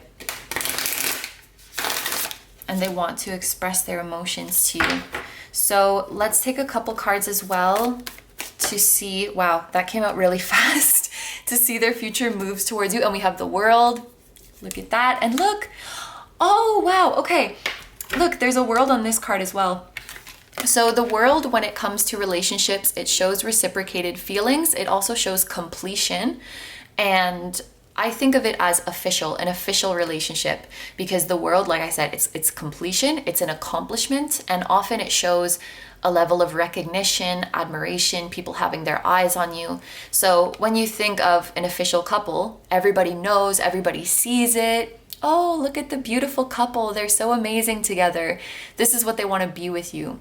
They would be so proud to be with you. Like, they think that you will make them look better by being next to them. They want to be official, and they want people to know, not just you to know how they feel about you, but they want the world to know. And so maybe they did like post something indirectly about you, or maybe they wrote about their reciprocating feelings, and that's why the World is appearing below the quill. But yeah, and you saw how fast this came out. I don't know when you guys are watching this reading, because of course you could stumble upon it at any time, but for a while now I've been reading the World as a card to represent the year 2021, because it is the 21st card. So if you are watching this in the year 2021, I do believe there's going to be an advancement with this connection by the end of the year. And probably pretty soon, like sooner rather than later, because this card fell out so fast and it was like flying out with excitement. That means your spirit guides are excited. It means they're happy. They're bringing good news.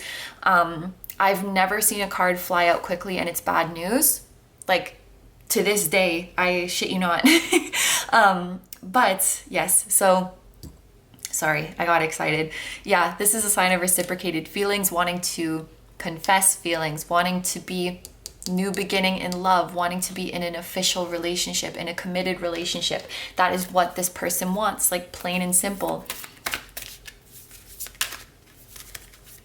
The world, maybe this is not for everybody, but it can indicate like a long distance situation. So if that is the case for you guys, this is them wanting to come and see you, wanting to come and be with you. And really, like, they want everybody to know how much they care for you and how great you are. And then we have the Three of Swords. This person wants to go through some healing with you for sure. This is a card about like sadness. This is a card about heartbreak. I often see it's a card of like, there's healing that needs to be done. Oh, and it's coming out after the World. So for those of you who get a lot of messages in readings, like, you'll come into union when you've done your healing. Please don't worry about like, when is my healing gonna be done? Or that you have to do all of the healing.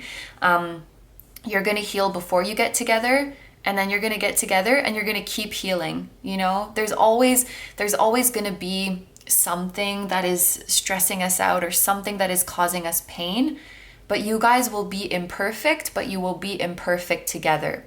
You will be sad together, you will heal together, and you will be happy together, and then you'll be sad again together. That's just the flow of life. So there's no need to put the stress on it of like, I need to be perfect, I need to reach this perfect destination, and then I'll be like worthy of my blessings, because it's really not like that. And when readings tell you like there's healing that will be done and then you'll come together, I know what they mean, but just don't feel like you need to be totally perfect to be worthy of your blessings. And around each other too. Don't feel like you need to be perfect around each other. If you're like sad, or if you're feeling negative, or if you're in a bad mood, you can show that, because you're bare. You're bare, you're stripped down. So everything goes, everything flies. So just in the very end of this reading, we are going to get some messages and advice from your spirit guides, whatever they want to tell you. I did leave this part pretty open for group 1, so I'll leave it open for you guys as well. The messages might be about your person, they might be about your connection, or just about you and your life in general. So whatever your guides want to tell you, that is what we will listen to.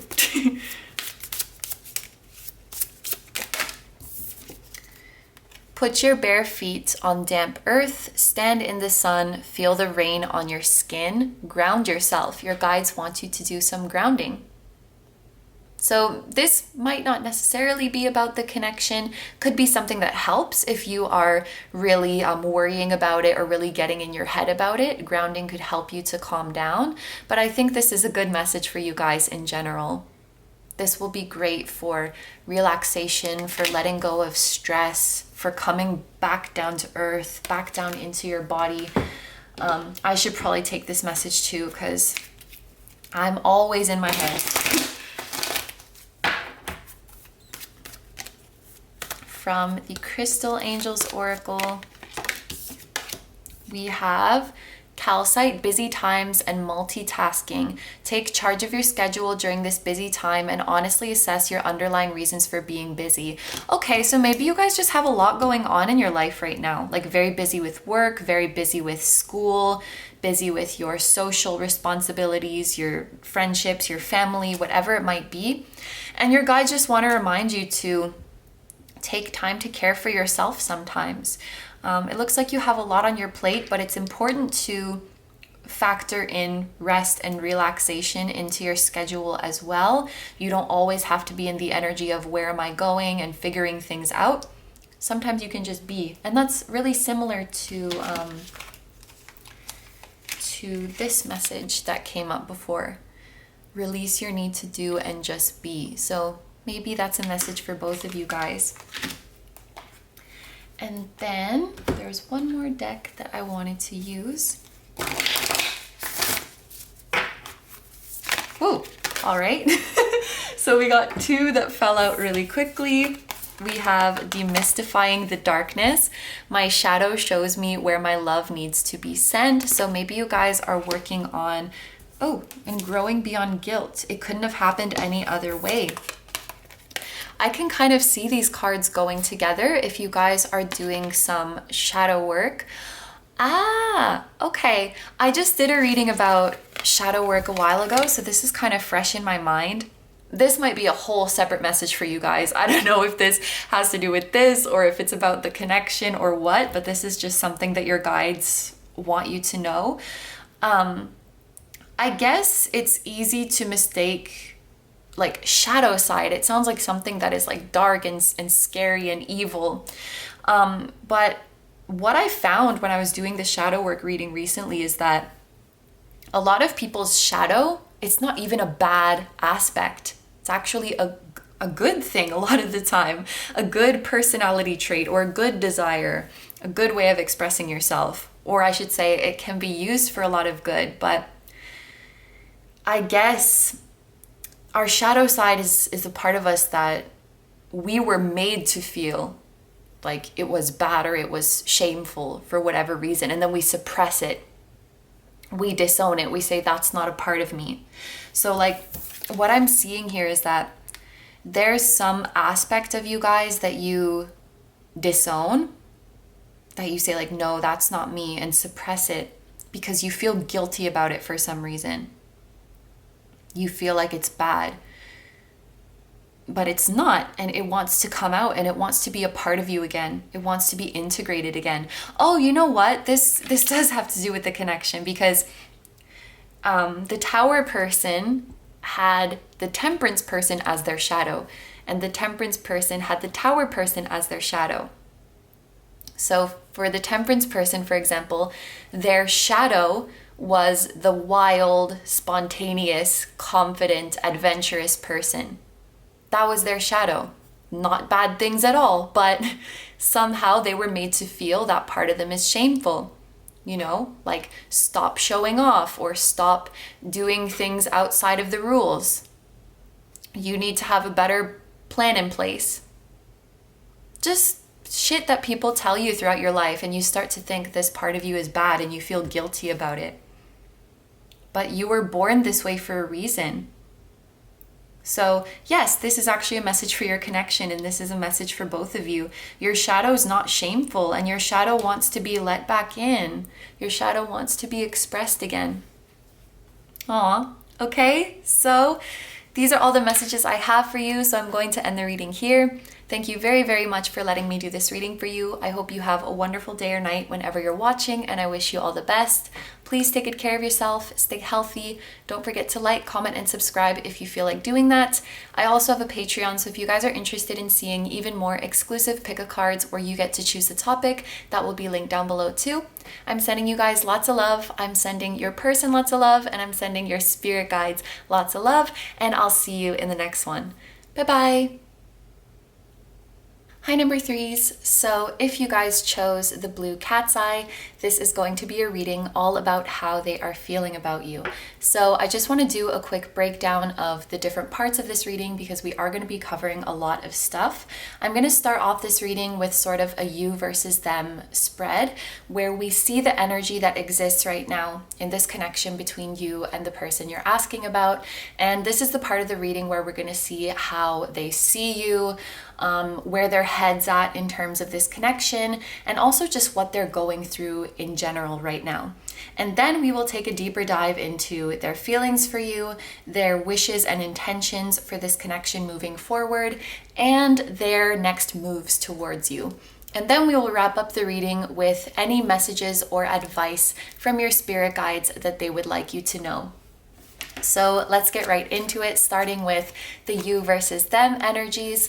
I am going to do this part in a person A, person B style, meaning that I'm not going to say like this is you and this is the other person, but as you guys listen to the descriptions of the people, you can see which one is resonating more with you and which one is resonating more with the other person. If you're listening to the descriptions and you are kind of resonating with both, like they both sound like you, then this is a strong indication that you and the person you're asking about are closely mirroring each other. So that's just something to keep in mind. And we are going to start off this part of the reading with the Paw Tarot. So for person A here, we have the Lovers. And for person B, we have the High Priestess. So in terms of zodiac signs, first of all, with the Lovers here, we have Gemini energy. And with the High Priestess, we have water sign energy, and especially Cancer, because the High Priestess has a connection to the moon. There is just one thing that I want to point out, and maybe this is a specific message for just a few of you, but in this card here, there are 2 cats. So we have like 3 cats in total showing up here. Maybe that's like an indicator that some of you are going through a third party kind of situation where like you have somebody else in the picture, or this other person has somebody else in the picture. I don't think that's going to be for everybody, but I thought I would just mention it since there are 2 cats here.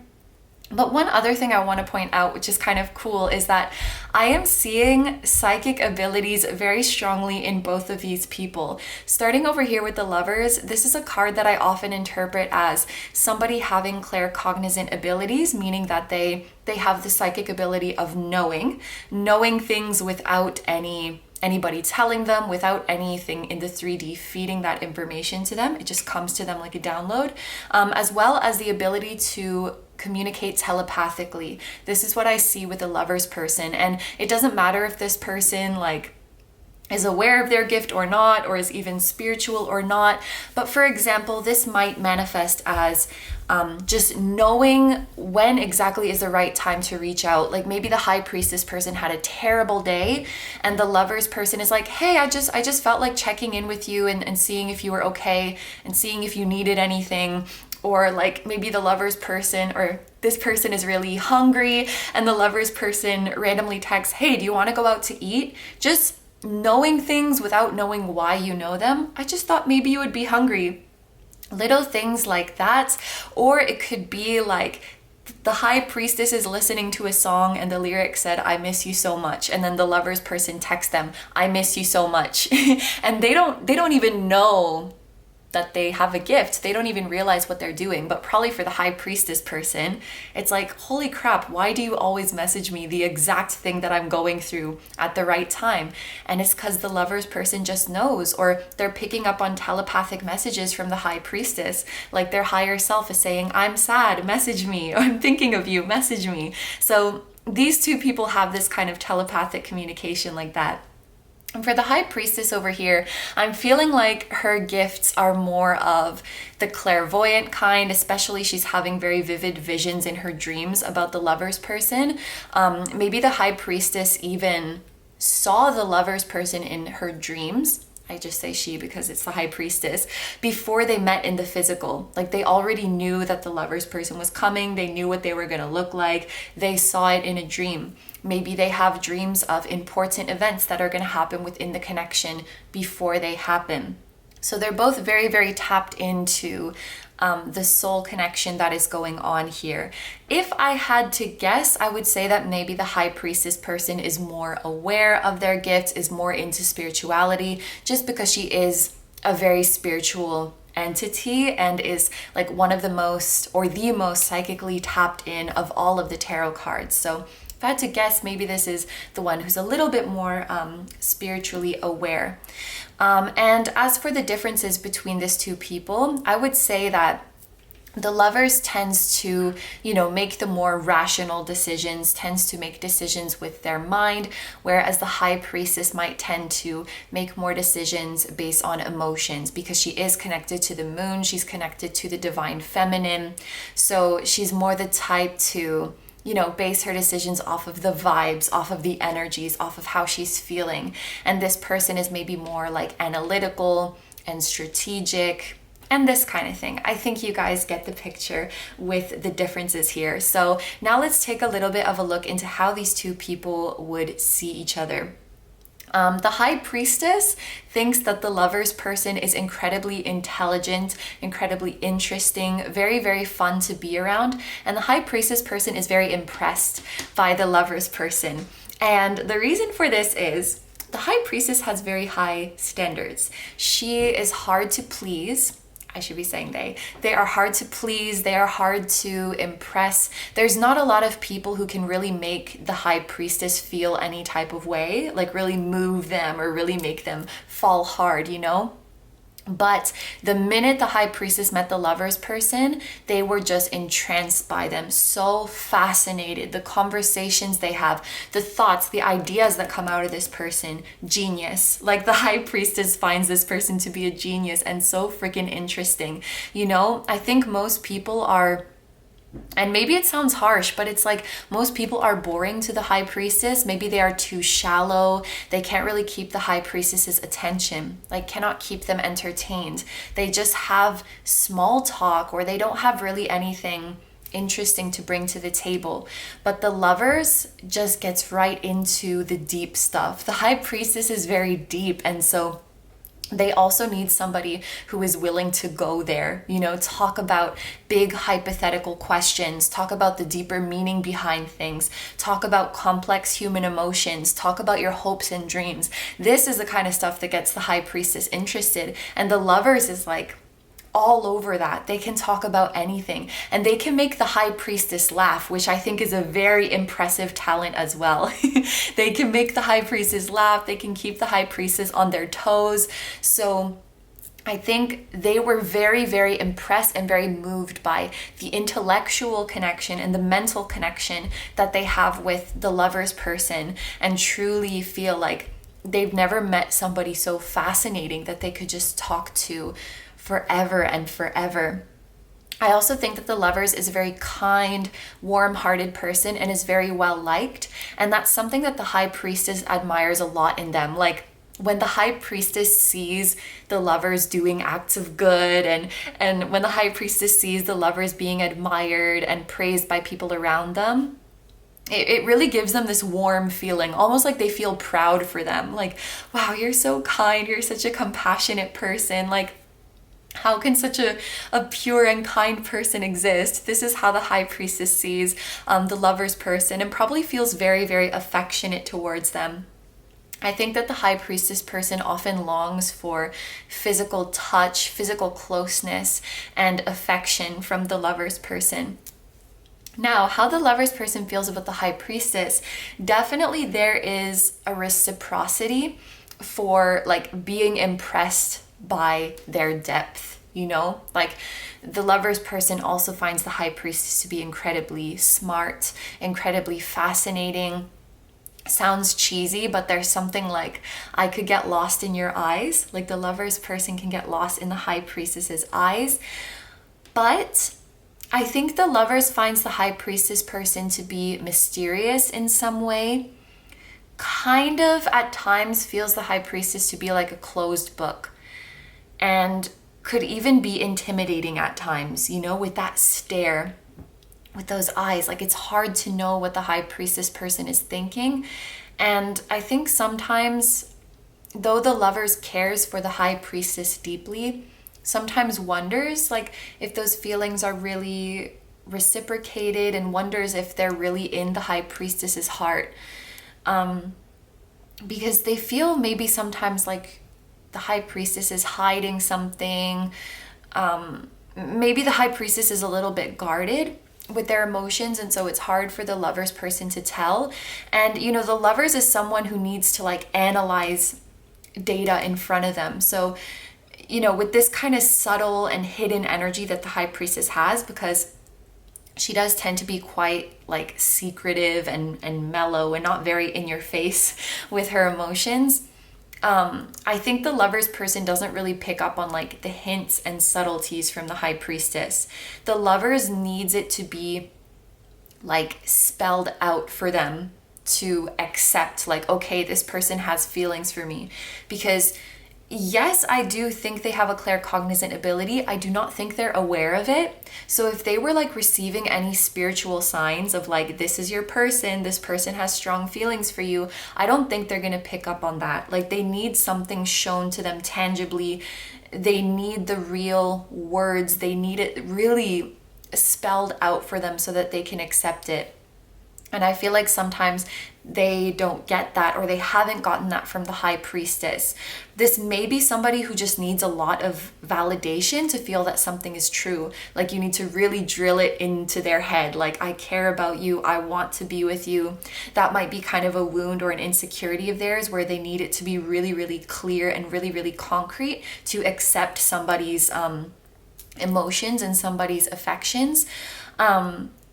But I also think sometimes they're like, I just don't know how you're feeling, even though they know quite well. And I think they do a very good job at taking care of the high priestess. They doubt that. They're like, I doubt if I can really know how you're feeling. I doubt if I can really look to the inside of your heart. I doubt if I can really know you.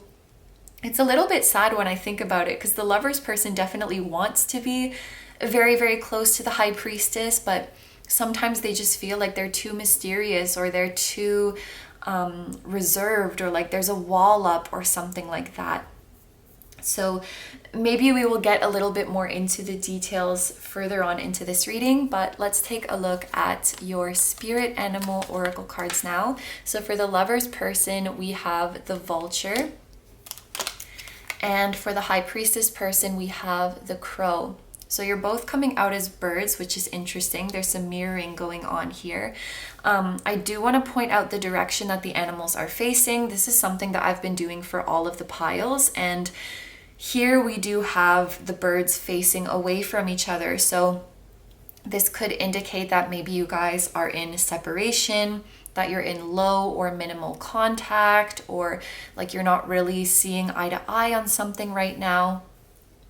Going a little bit more into the personality of each of these animals.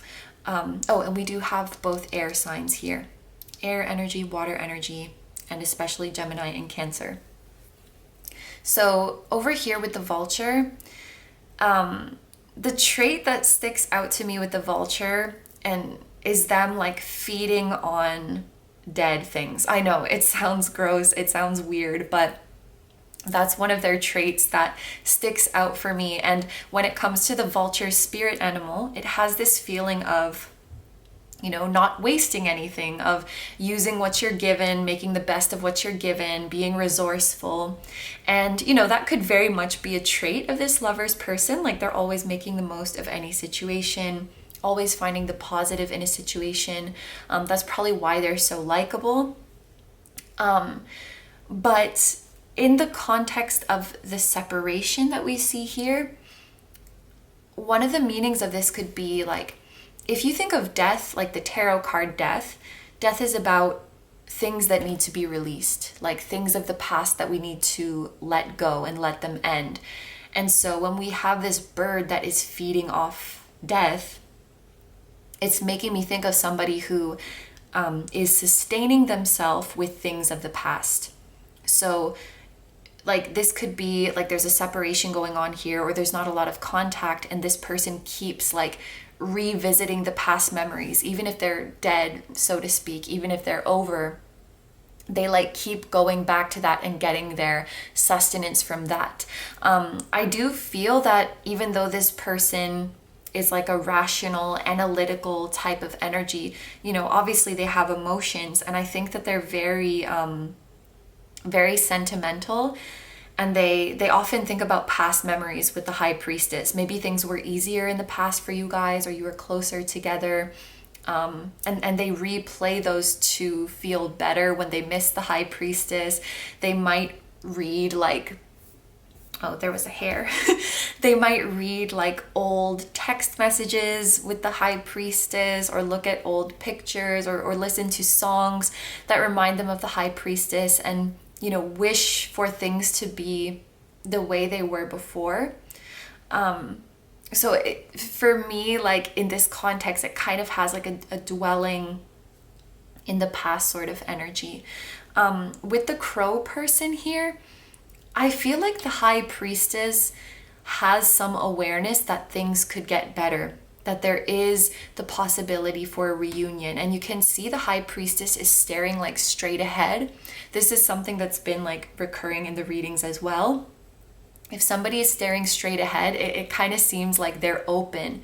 They're open to the different possibilities. They're open to what's going to happen. And it doesn't necessarily mean that the high priestess person doesn't relive the past, but I think they're more focused on like, what can I do now to grow, and what can I do to evolve from this situation, and what can I do to make my future better. And the high priestess is open for a new start with this person, but I wonder if the lover's person is thinking like it's doomed, it's over, and that's why they have to get there. It's sad. It's like they feel they have to get their happiness or their emotional fulfillment from the past. Maybe they think there is no future with the high priestess. But the high priestess, who, mind you, is the spiritually tapped in one, maybe she sees and knows that this is not the end. And when I think about a crow, like a crow is very smart, clever. I would even think of a crow as like inventive and innovative. So maybe this high priestess person sees a vision that we don't see. Because I feel like they're more looking towards the future and looking to how things could improve from here on out. And you can see the crow is standing on this rainbow colored egg, and eggs to me, they're like a birth or a rebirth, and they're full of potential. So I don't know, maybe this is you guys. I didn't want to label, but maybe the high priestess is you, and you have this intuitive feeling like there's something deeper with this person. We have this separation, but we're going to have this reunion. Like, you're smart, you're tapped in like this. And I feel like this lover's energy is more somebody who is kind of wallowing and thinking about the past a lot. And you know what? It's possible to have both energies in you at the same time, because there can be a lot of emotional ups and downs when it comes to journeys like this. So maybe there's a little bit of both of these energies in both of you. There was one thing I wanted to say again, just going back to the possibility of a third party that we saw before. It could be that, you know, somebody in this situation is like with somebody else, but they're still thinking about the high priestess. Like, they're still going back to the memories of them. They haven't been able to move on.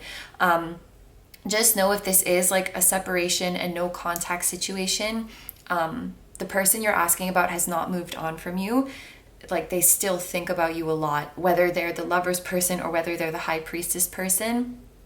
They still think about you a lot. They still have yet to find someone that they can connect so strongly with.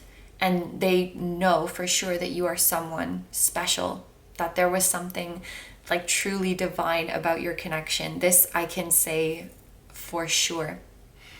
Now, if you are like currently in contact with this person, involved with this person, even in a relationship, it could be that they are still like hung up on something from the past that is creating a wall between the two of you, like a past hurt, a past breakup, even a past event with you where they feel like they messed things up and they're not allowing themselves to let go of that.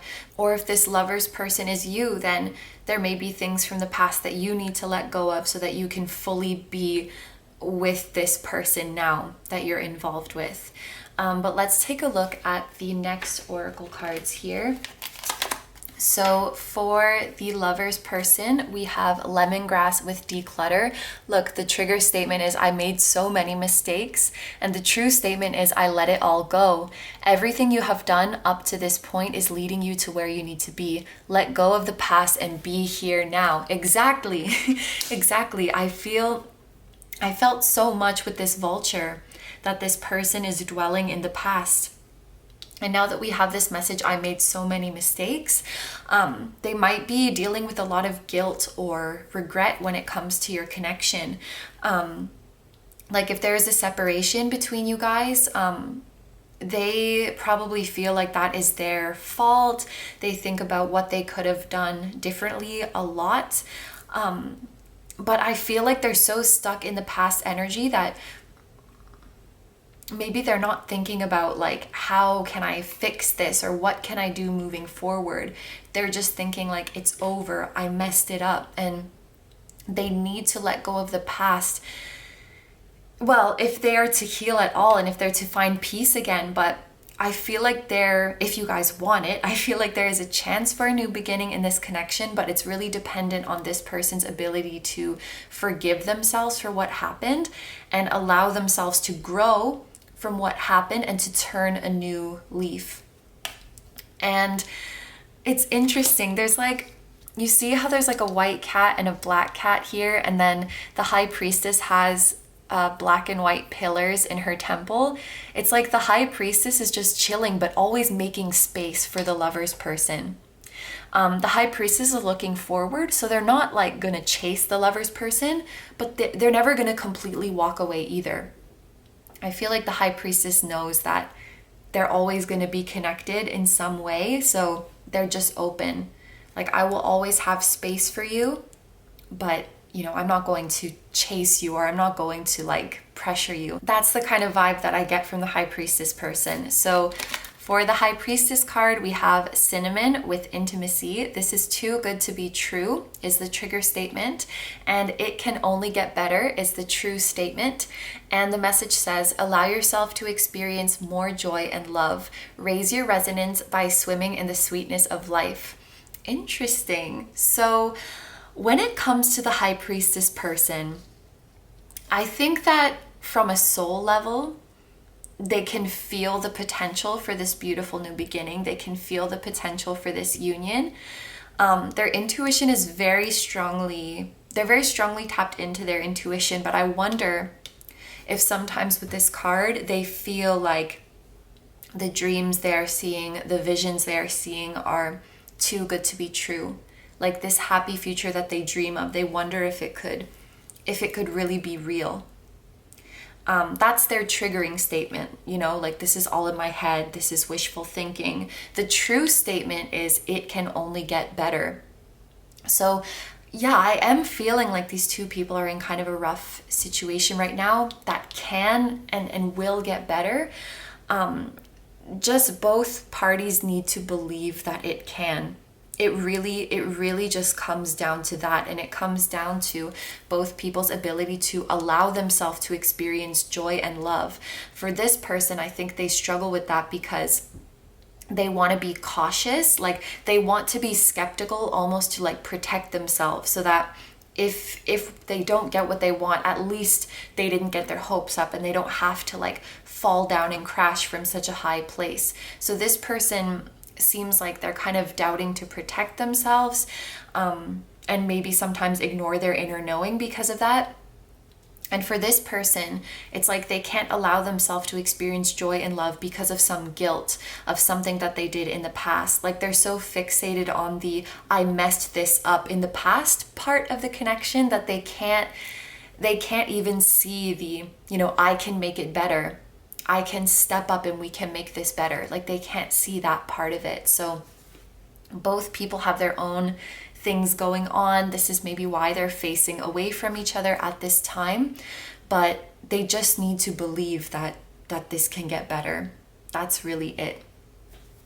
So we are going to see now with these cards what this connection is needing. Self-care. I would translate this as well to like self-love, as well as light. I think both of these people are in need of some self-love. Maybe they're going through, both of you guys are going through a period of growth, going through a period of healing, forgiving yourself, like for anything that has gone down in the past with this person, forgiving yourself for the times that you were weak, the times that you were triggered and maybe said or did some things that you didn't mean. I feel like you guys need to just like allow yourselves to be human and allow yourselves to be real and to make mistakes and to figure things out as you go along. There could have been a situation where you guys like over romanticized the connection, or put each other on pedestals, or put yourself into really, really high expectations and high standards to be like the best partner or the best love interest. And I think it was just too much. Like both of you put so much pressure and expectation on yourselves that things kind of went sour. Like you put yourself up in a very high place and fell off the pedestal is like kind of how I'm seeing it. But like relationships are real and they're raw and they get messy sometimes, and you have problems but you work through them together. So I do see this as like a period for healing, growth, rest, and recharging with this self-care here.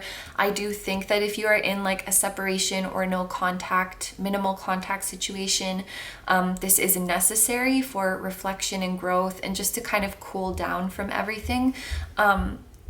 The light here is making me think of seeing the light at the end of the tunnel, seeing the light in yourself. So not seeing yourself as like bad or wrong or like you messed up for whatever happened, being able to forgive yourself and being able to forgive the other person as well.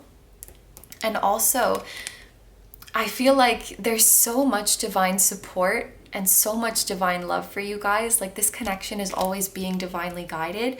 You just need to open your eyes to that. And I feel like you really do know it, but you just tend to doubt yourself. You tend to feel like you let your divine team down, or you let your divine guidance down. And that might especially be a problem for this high priestess person, because I do feel that the high priestess is the one who's more spiritually in tune.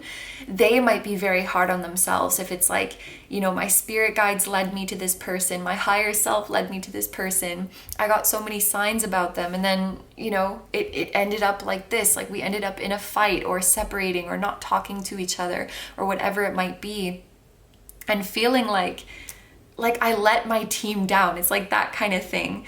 And I think it's like you don't need to take it so seriously or be so hard on yourself. Like this connection is not meant to be like a mission, or it's not meant for you to prove like, look, I'm healed, I'm evolved, I can have this union. And I think that part of like the soulmate or twin flame, okay, maybe this is a twin flame connection then. I think that part of the narrative can be kind of dangerous, because it's like, if you come into union with this person, that means that you did everything right. That means that you fulfilled your mission. That means that you healed and you reached total self-awareness. And it's like, well, what if we're in a separation? Does that mean I messed up? Does that mean I'm not healed? Does that mean I did something wrong? You know, when we make it into like a mission or an objective or something like that, I think it can just put a lot of unnecessary pressure. I don't know if you guys like who are twin flames feel that way as well, but you know, when I was super into like researching about it, and like, you know, exploring the journey, that was something I felt kind of stressed about, you know, for it to be this like ultimate goal, ultimate mission. It puts a lot of like pressure and strain on the connection and like on you when you're trying to just figure yourself out, and you have all this pressure to, you know, heal and to be the person you need to be and to be your highest self. So I think both of you guys just got scared, and the truth of it is that it's okay to mess up.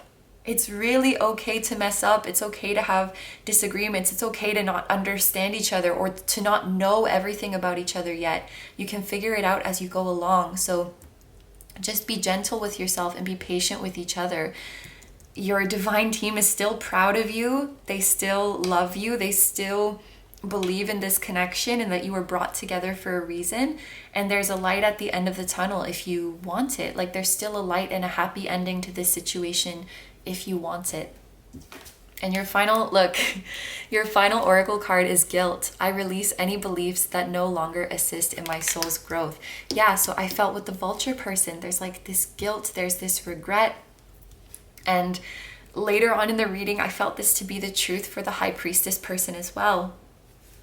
I don't really know if I need to explain this guilt card more, because it just like perfectly sums up what we have seen here. So I'm going to conclude this part of the reading, and we're going to move on to our tarot deck so that we can see Ooh, the deep dive into this person's feelings for you.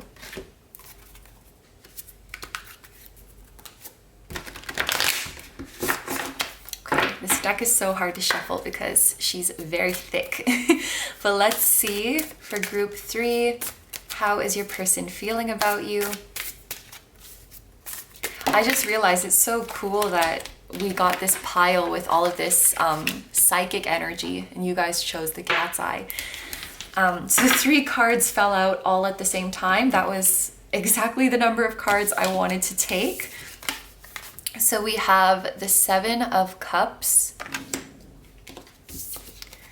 We have Strength. And the 5 of Cups. Okay, this is like really, really strong energy of this person missing you. So I would be very confident to say that most of you guys who chose this pile are like in separation, or you're not talking to this person that much.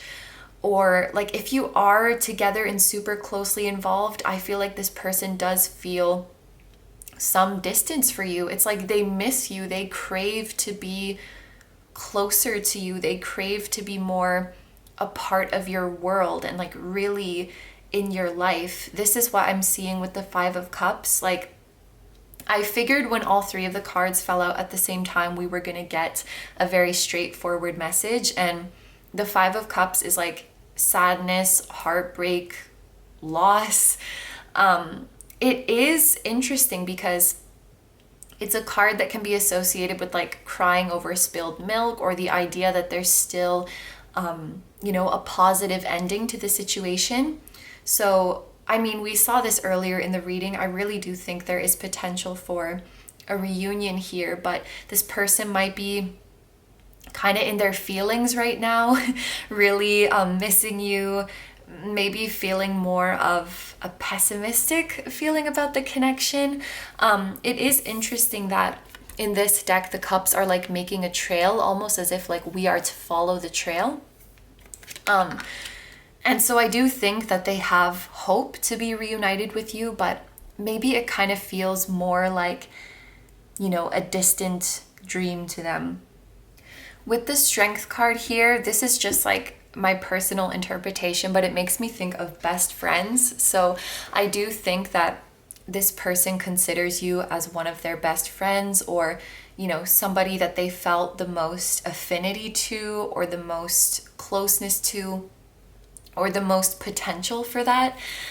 Maybe this is somebody who is, it's like they're a little bit shy, or they're not so easy to fit in with others and to really open up and feel like they belong. But there was something about you that they felt very comfortable. Like for once, they felt like they had a home, or they felt like they had a place where they belong. I'm sort of getting the feeling with this person that there was this very passionate and confident and loud and entertaining and playful kind of side to them that they could really let out when they were around you. Almost like you could let their inner child come out, this very like bold and confident side of them.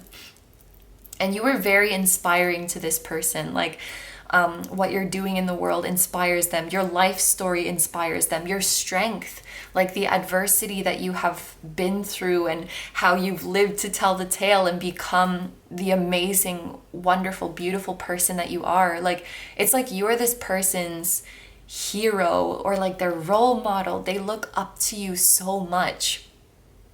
And they feel some kind of affinity to you, like a kindred spirit, like this kind of familiarity that I think, like, I'm so confident to say that they've never felt that with anybody else.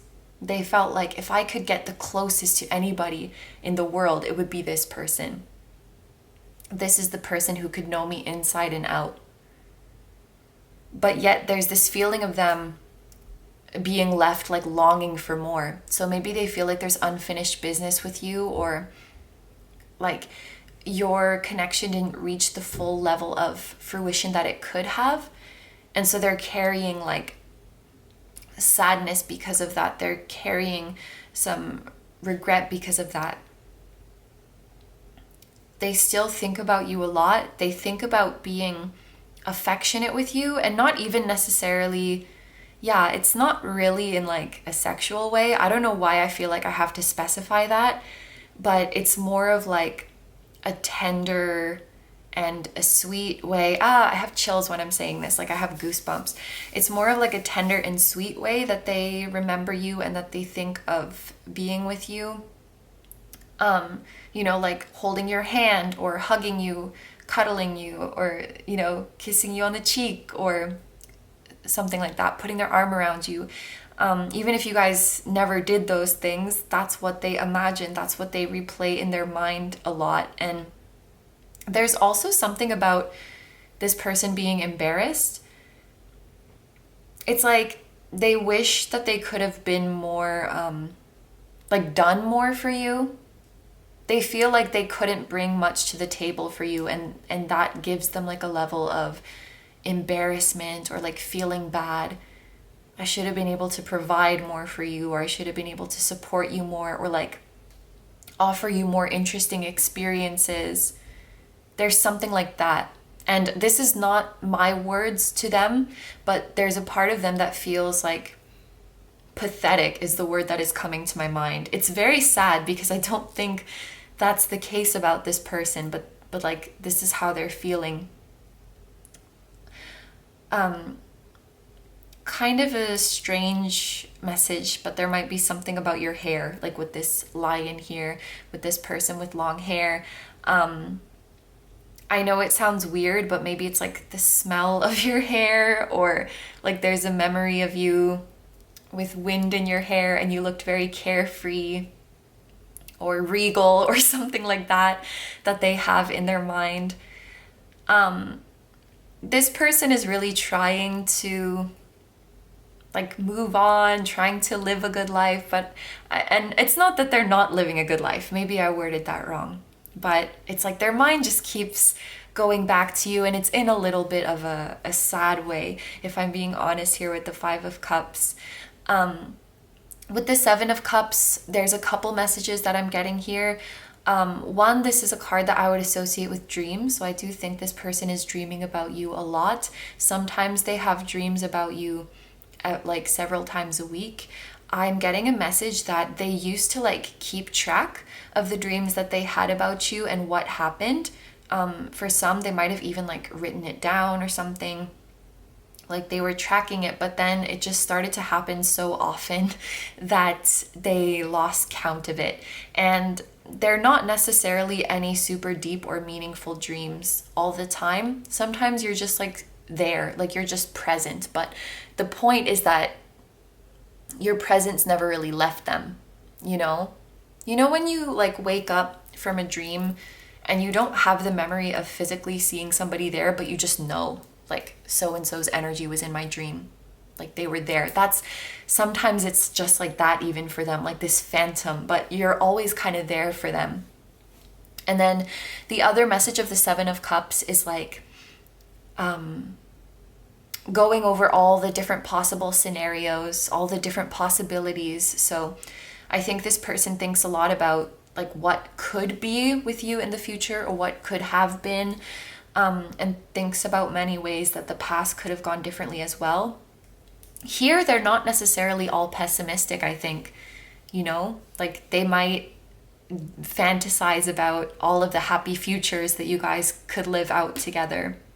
And, you know, the ways things could have gone so beautifully in the past, and even real memories, like happy past memories that they have with you and things like that. But you're definitely very, very heavily on this person's mind. So let's take a look at their future intentions. Their intentions and their wishes for this connection. Nine of Swords. Yeah, so in the first part of the reading, you know, I kind of made my guess that maybe you guys are the High Priestess person and this is the Lover's person.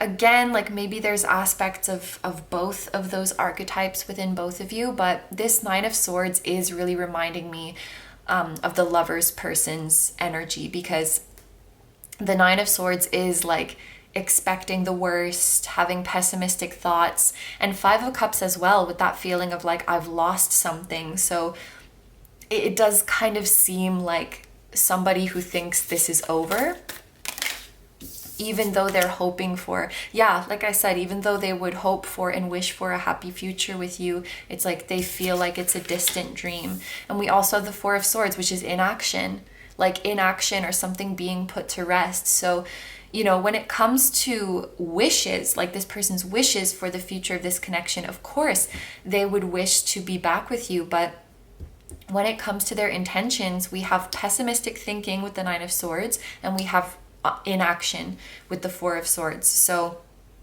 this is like a very clear message of this person doesn't really have intentions. They don't have intentions at this time. Interestingly, when we were reading for their feelings for you, it's all cups. So they're very in their feelings, they're very emotional. When it comes to intentions, all swords, which is like being in your mind, being in your head. So this is really like this person's own thoughts are holding them back in this situation. Their own mindset is holding them back. But I mean, the good thing, I guess, is that mindsets can always change, right? And this is just current energy. So, you know, this doesn't have to be the be all end all energy or the ultimate truth. This doesn't have to be like a death sentence for the connection. But I do think that they're in a tough place mentally right now. I'm looking at all of these black cats as well, which, you know, in terms of superstition, they can be seen as like a bad omen. So this person might think like, if I reach out to them, it would be bad news. Like it would go badly. Maybe this person thinks that like you're mad at them, or you want nothing to do with them, or something like that. Or maybe they can't get it out of your head that like they don't deserve you, you deserve someone better, things like this. These stories that we tell ourselves in our mind that hold us back and that ultimately do become self-fulfilling prophecies. And now that I think about it, that's actually another meaning of the Nine of Swords. It can be like a negative self-fulfilling prophecy.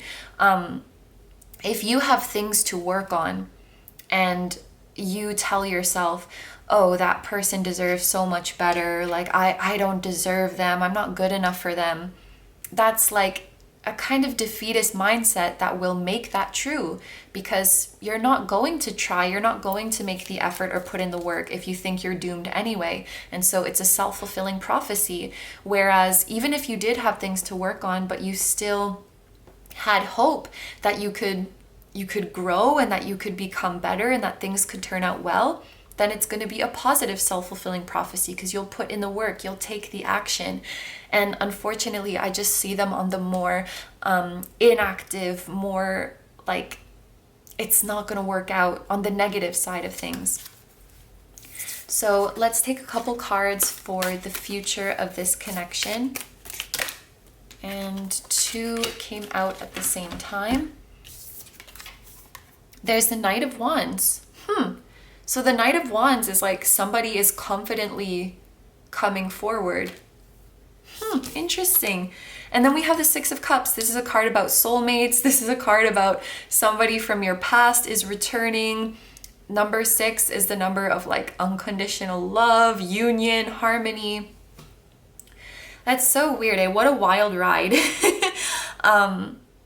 Wow. So this High Priestess, I mean, this High Priestess is something else. Like, for the way things seem to be going now and the way the energies are now, to be able to see this future, because remember, the High Priestess knew this, and the Crow, like, there's something we're not seeing here. The High Priestess sees something that we don't see.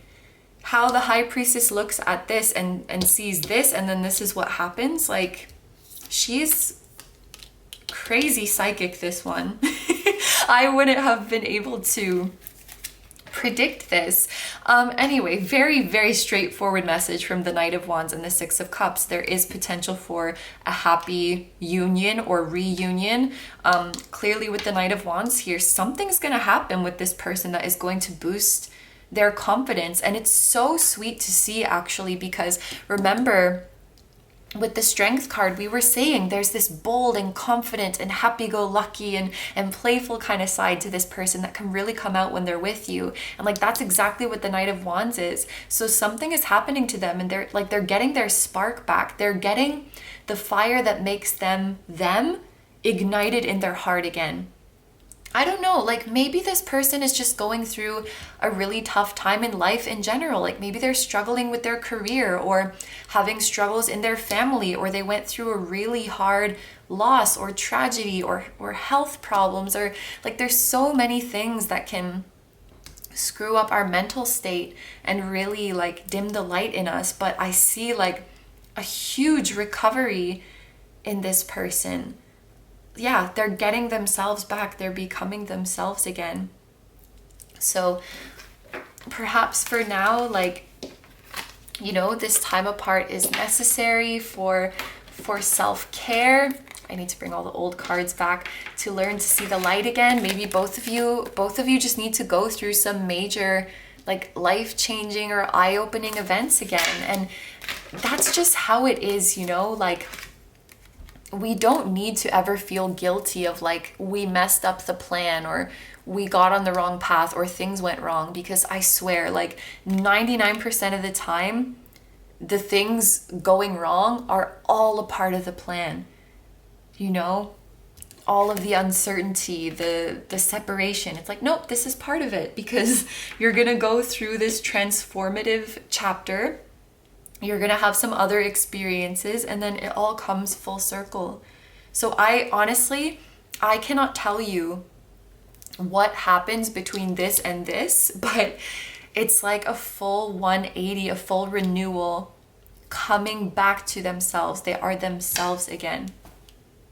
You know, the version of themselves that you saw in them all along, that you fell in love with, that so many others fell in love with. The Knight of Wands is like a person who just, like, I see him as a person who just lights up the room. Everybody loves to be around them. Just so naturally cheerful and optimistic. So I feel like this funk that they're in, like there's something deeper going on. There's something deeper going on that they're going through. And it's like situational, circumstantial. And they just need to get through it. Of course, you have free will. It will be entirely up to you, like if you choose to reunite with this person. But like, what a comeback is this? Oh my gosh. Wow. Okay, so to finish off the reading now, we are going to shuffle some oracle decks and just see whatever your spirit guides would like to tell you. It might be with regards to this person or this connection, might just be a message for you, but we'll leave it very open for them. So first, from the Soul Whispers Oracle deck,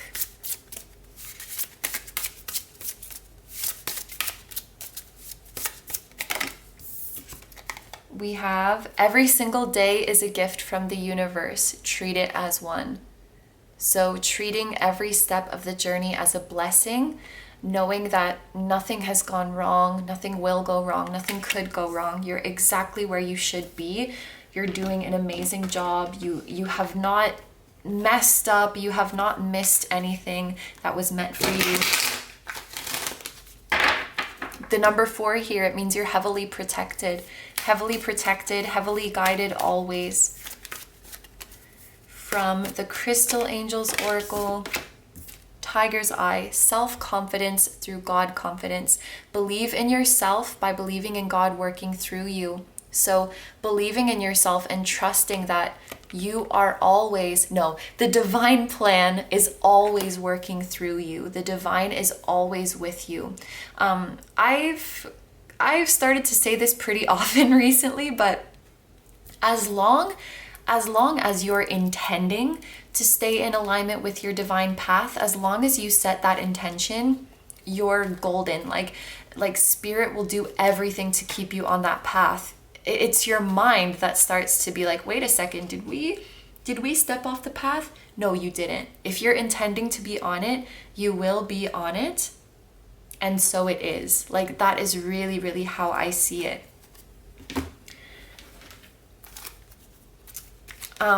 You might have some clairsentience going on with this person. The pink color is making me think that, like, you can feel each other's emotions. This extends to the physical body as well. You can feel the sensations from their physical body. Also, when you guys reunite, one or both of you will have gone through a significant life accomplishment. Something that you spoke about your plans of in the past. You know, like, I'm studying to become a such and such, or, you know, I'm aspiring to do this. I have this business plan, or, you know, like, I'm going to reach that milestone. And then when you see each other again and catch up, you have, or they have, accomplished that thing.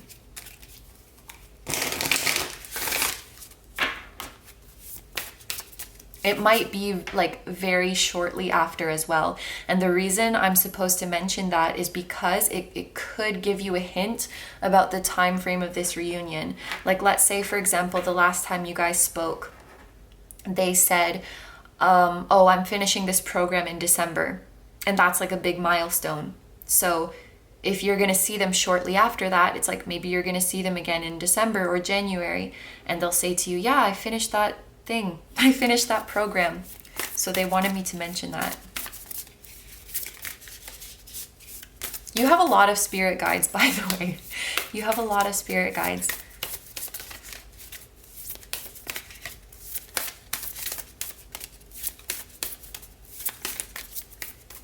Oh man, I meant to check what the name of this deck was because I'm already at group 3 and I couldn't remember what it was called. I was supposed to check it. But anyway, everything, all of the decks will be in the description. And we have the pink color again. Resolving anger. Conflict reminds me when I need more space for myself. Yeah, I mean, we've seen throughout this reading, everything is part of the divine plan.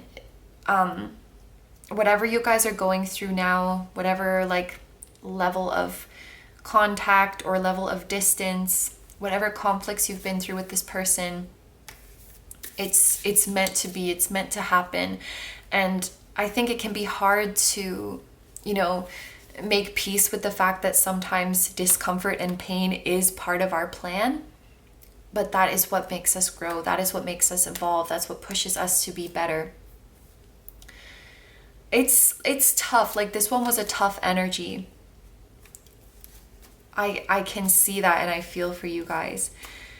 But these are all the messages that I have for you. So I'm going to end the reading here.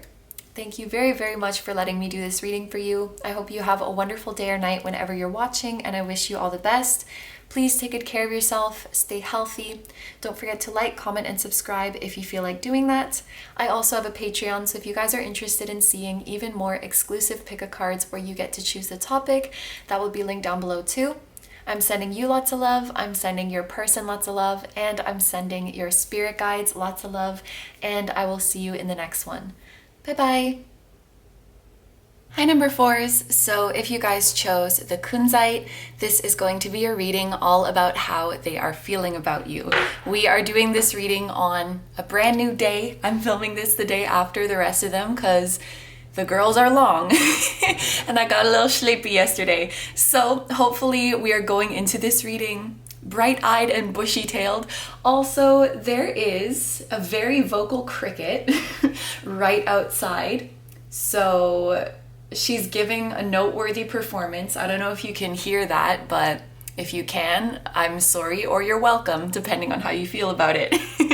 All right, so we are going to do a little breakdown of this reading because there are very many parts, very many things that I'm going to cover. I want to start off this reading with a sort of you versus them spread, where we take a look at the energies that exist between you and the person you're asking about. And this part of the reading is going to include how they see you, where their head is at with regards to this connection, as well as just what they're going through right now in general.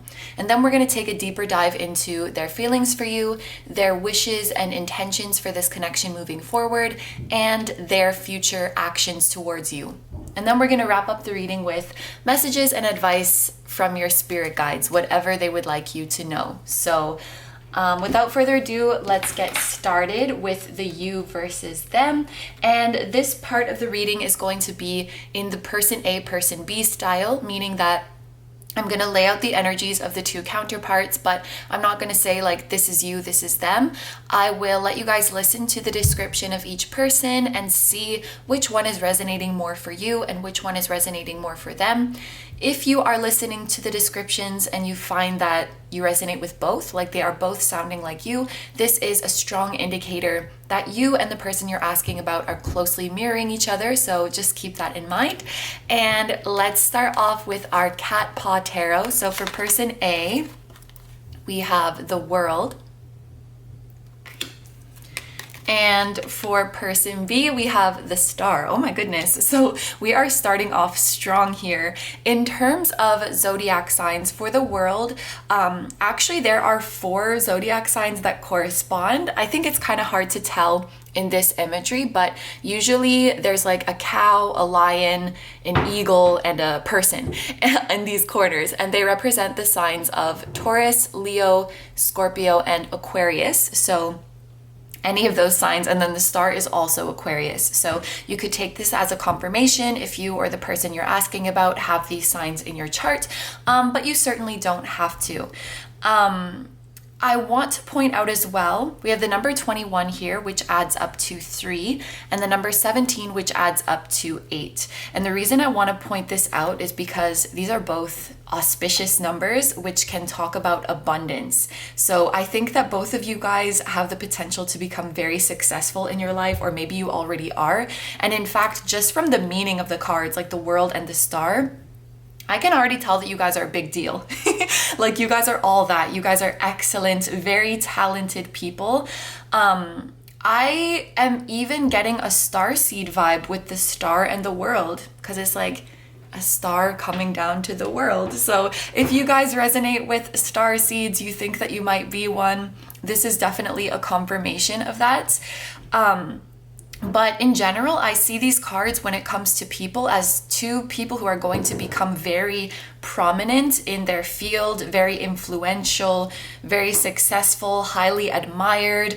If any of you guys like have dreams to be famous one day, then this is a really, really positive sign of that. And I also want to point out the way the cats are facing. I've been, paying attention to this throughout all of the readings, which direction the beings are facing. So it kind of looks like the World person. It's weird because their bodies are facing each other, but the World person is kind of looking away. So the vibe this is giving me is like the Star person notices the World and feels the strong connection and is fully like looking towards them, fully wishing for them. On a deep level, the World person feels it too and is moving towards the Star person. But with them looking away, what expression came to my mind is like they're playing dumb. It's like the World person recognizes that the Star is someone special and feels the connection, but they might act oblivious or act like they don't for whatever reason.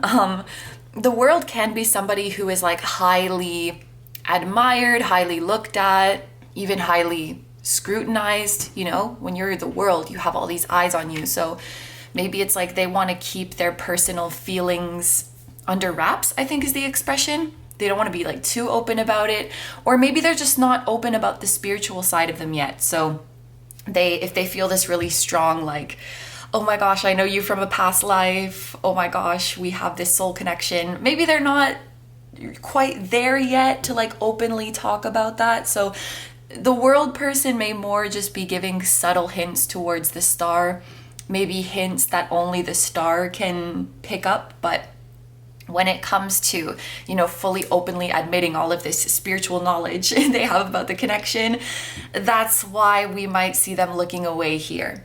It's more subtle, whereas I think the Star is like full on, wishing for more closeness with this person, full on immersing themselves in the beauty of the connection, and learning everything they can. It's weird. Like, I'm almost getting a vibe that maybe some of you guys who chose this pile, like, you haven't met in person yet, or like you don't know each other yet, which obviously you're allowed to watch this kind of reading, even if that's the case, because we do have higher selves who know each other and feel certain ways about each other. But that's interesting. I'm picking up on that for this pile. So maybe that's just resonating for a few of you. Okay, but let's get into the similarities and differences between these people. We talked a lot about the similarities already. You're both incredibly talented, amazing, talented, show-stopping, you know, the whole drill, and meant to do great things in this world. I think one main difference between these two people is that, for one, the world person might be a little bit more well established in, you know, what they're set out to accomplish. So maybe a little bit more advanced in their career, a little bit more well connected, maybe already reach a certain level of success and abundance and or affluence in their life. Where the star is more like a seed being planted. You see the little sprouts here, like a wish, an intention being set, if you think about wishing on a star. So I think the star person is very set to follow in the footsteps of the world person when it comes to achieving their dreams, but they're still like in the earlier stages. They have a ton of potential and a ton of hope and like drive and fighting spirit, so they're gonna go far. But as of now, it feels like it's just like the early stages of their journey. The other thing is that the world is ruled by the planet Saturn. So I think the world person is more like by the book, more like followed the formula, followed the structure. And the star is Aquarius. So the ruling planets would be Saturn and Uranus. So they're also very hardworking and disciplined and patient, just like the world person. But Uranus gives them a little dash of eccentricity. So they're going to work hard, but they're going to do it outside of the box. They're not going to follow other people's rules. I feel like this person is here to create a new blueprint, is here to change the game, whereas this person maybe followed the existing blueprint already for their success. Both are valid, both are very applaudable, if that's a word, just different energies, you know? And actually, maybe this person as a soul has had more worldly incarnations, and this person as a soul has had more incarnations elsewhere, like in other star systems, in other worlds. So as for how these two people will see each other, honestly, I think it's very, very closely mirrored, because I see that both of these people find the other to be so inspiring. You know, I think the star person strives for the world person's level of confidence, the way they carry themselves, the way they know what they stand for. And the world person admires the star's, like, what would you call it? Fresh energy, fresh face, new potential. I think that these two people can learn a lot from each other and offer a lot to each other. The star person, I think, really wants to be let into the world person's life more, like wants to be involved in all of the things they're involved in, takes interest in all of the things they are interested in, and just wants to be let into the world more because they find this person to be so fascinating, so inspiring. I think the world person motivates the star person to really work hard every day and to really become their best self every day. And it's like they want to be a part of everything. Like they want to be friends with the world person's friends. They want to see a look into what the world person is doing for work. Like they just want to be like, tell me how your day is, tell me how you're feeling, tell me everything. There's this feeling of wanting to be like let in, and almost like I wonder what it's like to be you. Like your life looks so amazing. What is it like to lead this life? And with the world person, The world person actually wishes for the star person very, very often. Perhaps when they are alone, they're really like fantasizing about the star person, really daydreaming about the star person, perhaps even praying or trying to manifest them, because I do believe that there is a spiritual side to this world person that the star really brings out. Like the star tugs on the world person's heartstrings and gets all in their feelings that they are praying to spirit, praying for the universe. Please bring me my star, bring me my angel. The world person sees the star as very pure. And there's also kind of a youthful or naive energy to the star person that the world person picks up on. I don't know if this is like older, younger kind of situation, or if this is speaking more in an energetic sense, but it's like the world sees the star as like this pure soul full of childlike wonder, and kind of wants to protect the star person, wants to support the star person on their journey, and help them in any way that they can. So the world feels very like nurturing towards the star person, and I think they both like get each other very excited. Excited emotionally, like excited for life, and then also, more in the physical way, like my heart is beating for you and I'm blushing for you. The way they're looking away too, it's like maybe it's hard for these two people to make eye contact without like totally melting, totally blushing. So it's like you got to avoid eye contact to keep it cool, because the chemistry is just too crazy. And if there's like other people around, we're gonna make them uncomfortable. So it's like total, even these look like fireworks. It's like total fireworks between these two people. You guys definitely have some connection from another lifetime, from another place. You've been around, not just on this earth, and you've done some crazy stuff together. So ooh, okay. I'm gonna take the spirit animal oracle cards now and see what other messages we have. So for the world person, we have the cheetah. This is fire energy, maybe some Leo energy here, because this is also a cat, and we did have Leo in this card. And then, oh my gosh, eagle. And there's usually an eagle on the world card. So we have air energy. This can also be the sign of Scorpio. So again, really, you guys are like, excellent is the only word I have to describe it. I feel like I often use this word excellent to describe people in my readings, and maybe that sounds awkward, but I just mean like very talented, very groundbreaking, gonna do amazing things. This is what I mean when I say excellent. And the reason I say this is because the cheetah and the eagle are both outstanding species within their family, because the cheetah is known for being very, very fast. I think the cheetah is actually the fastest land animal. And the eagle is known for flying very, very, very high. So like you're gonna soar very high, you're gonna travel very far. This is like the feeling that I'm getting from both of these animals. They are facing away from each other. And usually in a connection reading, I would take this as like a separation, but for some reason, I do not feel any bit of like sadness, or I should say I don't feel any heavy energy. There might be a kind of bittersweet energy if you guys are separated or not together in the way you want to be, but there's just so much hope for a bright future in this reading that I don't feel like heaviness, I don't feel darkness, and if there is a separation, I don't think it's for any reasons that are a bummer, is how I could put it. It's like you both just have your own dreams to achieve right now, and maybe that's why you're facing away, because your dreams are like different in different fields and different jobs, whatever it might be, or like you're finding your own identity, you're doing your own thing, so you're just apart for now. This is more the feeling that I get.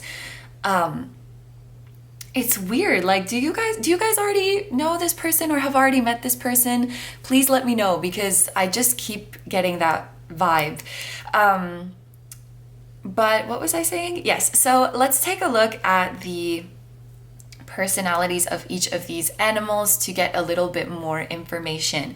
So the world person there's an opportunity, or no, opportunity sounds like it's being given to you. It's more like there's a project that they've wanted to be working on, or a goal that they've wanted to be chasing, that's maybe been put on hold, or like it's been a long time coming. Because I think of the cheetah as like they're a symbol of patience, because they have to, you know, wait for their prey, wait for their moment to come. But then when it does come, whoosh, like they're off, they pounce for it, and they can run very fast and very far.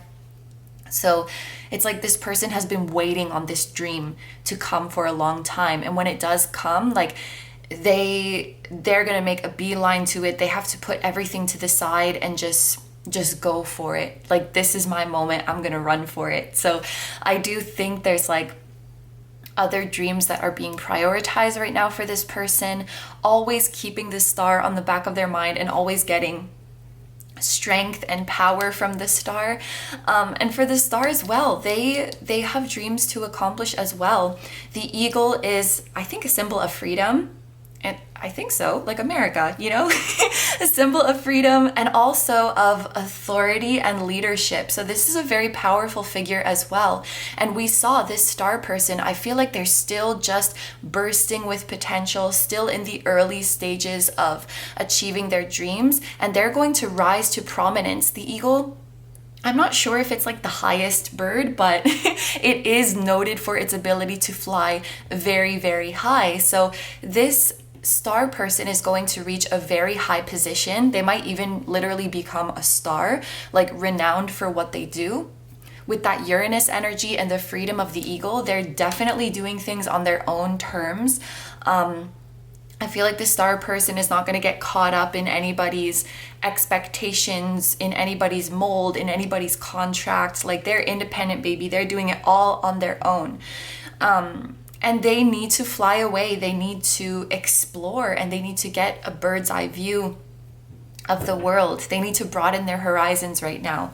And they're going to rise very, very high to success. So yeah, I don't really feel sad or heavy about this like separation, or the fact that they're not like settled down into a union yet, because both of these people have such exciting chapters coming for them. And I know that they're going to like find their way back home to each other in the end anyway. So I actually feel very happy. It's almost like your soul said, like, I'll see you soon, I'm gonna go do my thing, and then come back around. I do feel that during this time, probably the star person is thinking about the world person a little bit more than vice versa, because here we see the star person like actively wishing on the star, actively looking towards the world person, and maybe wonders, like, I wonder if the world person is thinking about me too, because the world person has all of these other cats around them, right? And like, what if my voice is getting drowned out in all of these cats? But the world person hears the star person loud and clear, and is always keeping the star person in their mind as they go about their journey. So the star person need not worry their pretty little head. These two are always together, always peas in the pod. Yeah.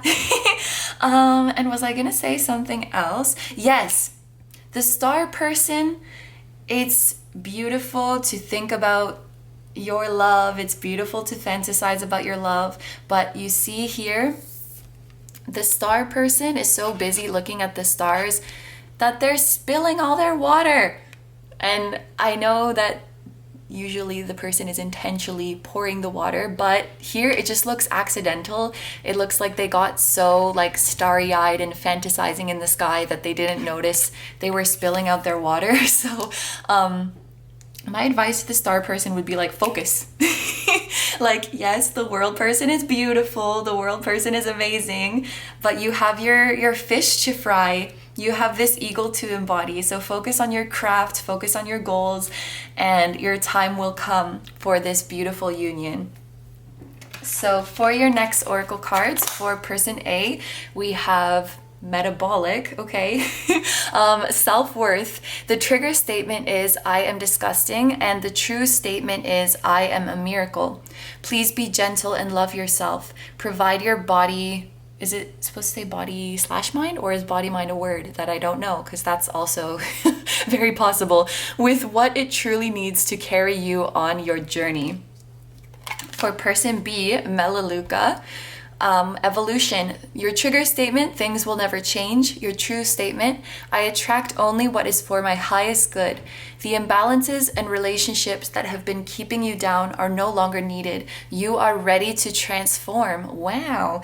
Okay, I do want to point out that you guys got the same color card because not all cards in these deck are the same. There's like many different colors. So you guys both got yellow. Yellow is related to the solar plexus, and I'm just realizing you guys both have like yellow and orange colors going on here. So definitely you guys inspire each other. I think you have this way of cheering each other up, boosting each other's self-esteem, motivating each other, like you can go out there and do anything. With the sacral energy, this orangey energy here, this can kind of mean the same thing. Like you bring each other joy, you inspire each other, you give each other energy. And it can also be a sign of like being creative together. So I don't know if necessarily you guys are doing exactly the same thing in your work, in your projects, but I think there are some ways that you can put your heads together, collaborate, and help each other. And then orange sacral energy is also related to sensuality and sexuality. So we already saw there's like really crazy chemistry between you guys. I would imagine if you haven't been together in that way yet, there's probably going to be a ton of tension. A ton of tension when you guys are together that is like palpable to the rest of the cats over here. And if you have been together in that way, it's probably hard to be away from that or to keep your mind off that. So maybe that's why the star person is always dreaming. But anyway, oh, and also these both start with the letter M. So M-E actually. So M and E could be important letters, initials of a place, a person, an organization. Could also be the months of March and May. Yes. So let's take a little bit of a deeper look at each of these cards. For person A, we had with the trigger statement, I am disgusting, with the true statement, I am a miracle. So this person has worked a lot on self-worth. I think this is the challenge that they have gone through as they're pursuing their dreams. And there's something about this, like, I feel like there was something about this person that they were maybe bullied for or put down for that they could not change. You know, like the way they look or the way they identify, who they love, or something like that. Things out of their control. They were just born that way, but they were put down for it. With metabolic as well, it could be something about their body, like body image issues or something like this. And they've had to repeatedly affirm to themselves, like, I am worthy, I am deserving of blessings, I'm deserving of miracles, and I'm not going to give up. So this person is an incredible fighter. And they have learned how to preserve their energy and to grow a very thick skin. And even if they have all of these admiring and or scrutinizing cats around them, I feel like they've become so resilient and so mature now that they don't let it get to them. It's like they don't let the praise get to their head too much, and they also don't let the criticism get to their head too much. They've learned how to be very balanced and very level-headed. And I also think this person's very private, like they keep to themselves. So for them to really let the star person into their world, it means a lot, because this is not somebody who just like goes around and opens up to everybody. And it's like, how can I describe it? It's like if somebody says a comment to the world person or gives their input to the world person, I feel like their default response is just like, thank you, and move on. But if they really open up and are like, wow, that's a good idea. Wow, I never thought of it that way. I'm going to try that. Thanks.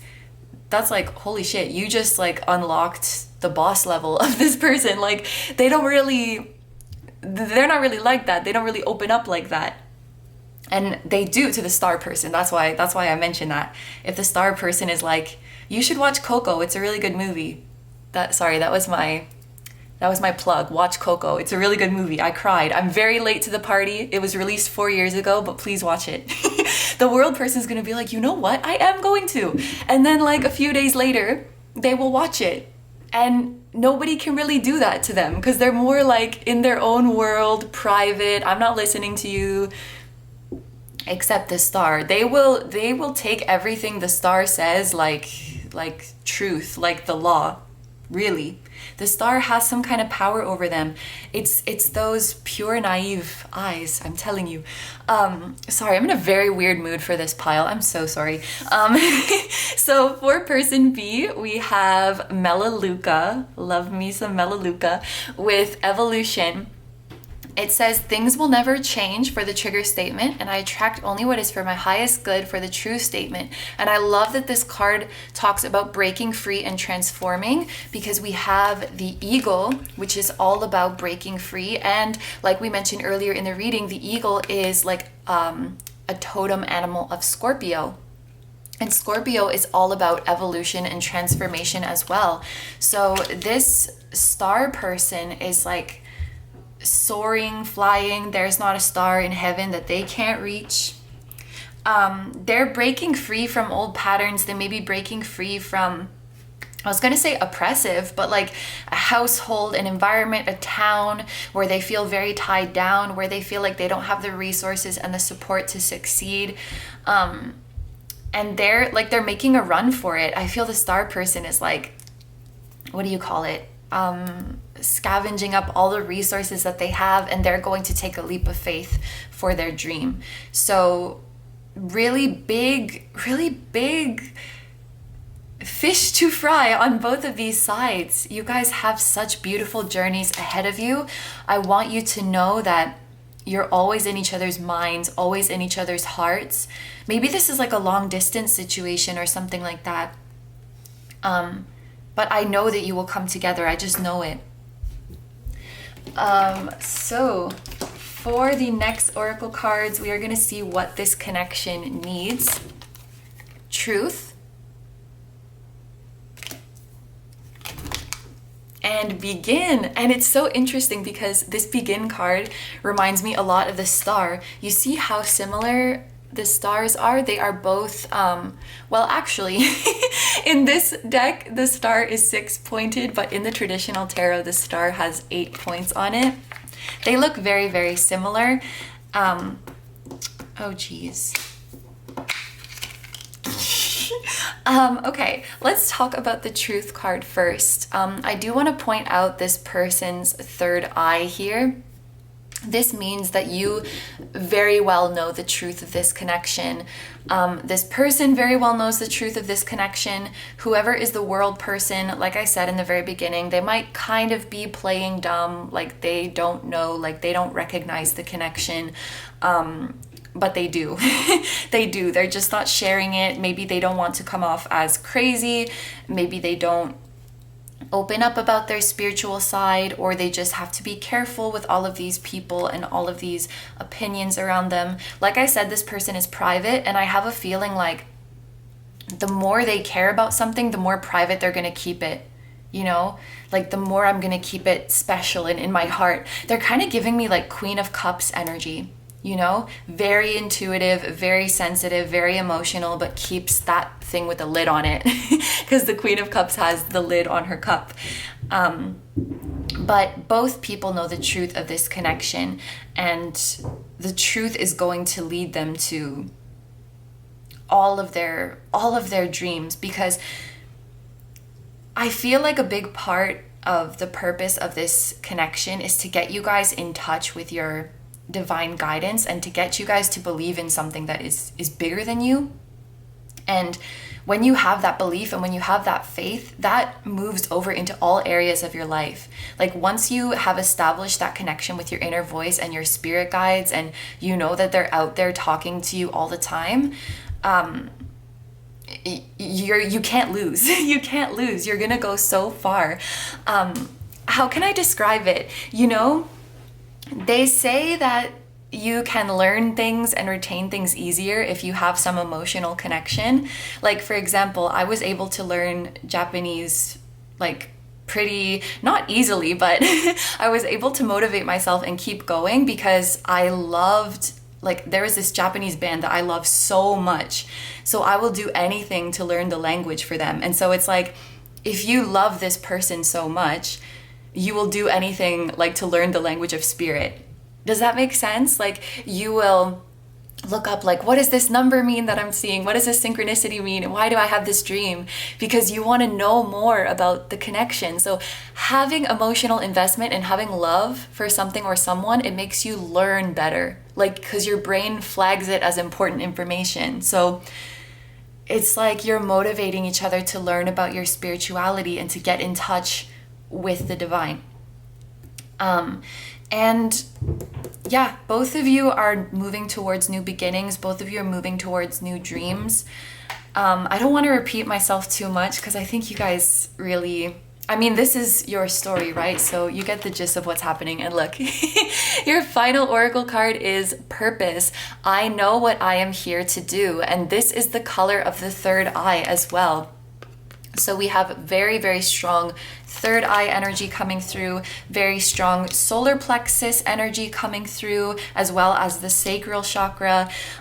This is all about intuition, gut feelings, and positivity and motivation. So if I can give you guys any message for this connection and for your life in general, keep following your North Star, keep listening to your inner voice, and keep remaining positive because you're going to amazing places. You're going to amazing places. You know what you're here to do.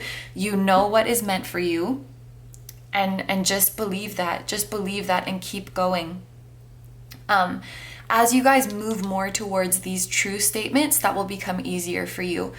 For the world person, once you realize the miracle that you are, like just the fact that you are here and alive and breathing is a miracle, you will believe in magic. You will believe in miracles in your life. And for this star person, once you break free from the things that are tying you down and you find your independence, you'll start to believe that you have control over the narrative of your life. And you don't need something outside you to tell you this is true, this is not true, this is real, this is not real, because only you can determine that. Only you can decide that. You know what you are here to do. You know that you have a greater purpose. And you know that this purpose involves each other or will lead you to each other. Woo! All right, so this concludes the you versus them part of the reading. So we're going to move on and grab the tarot deck now. Actually, I'm going to drink some water. Okay, and now we are going to take a deep dive into this person's feelings for you. I swear, if I could just get one pretty shuffle with this deck, it's okay. She's a thick queen, so it's a little bit hard. What are this person's true feelings for you?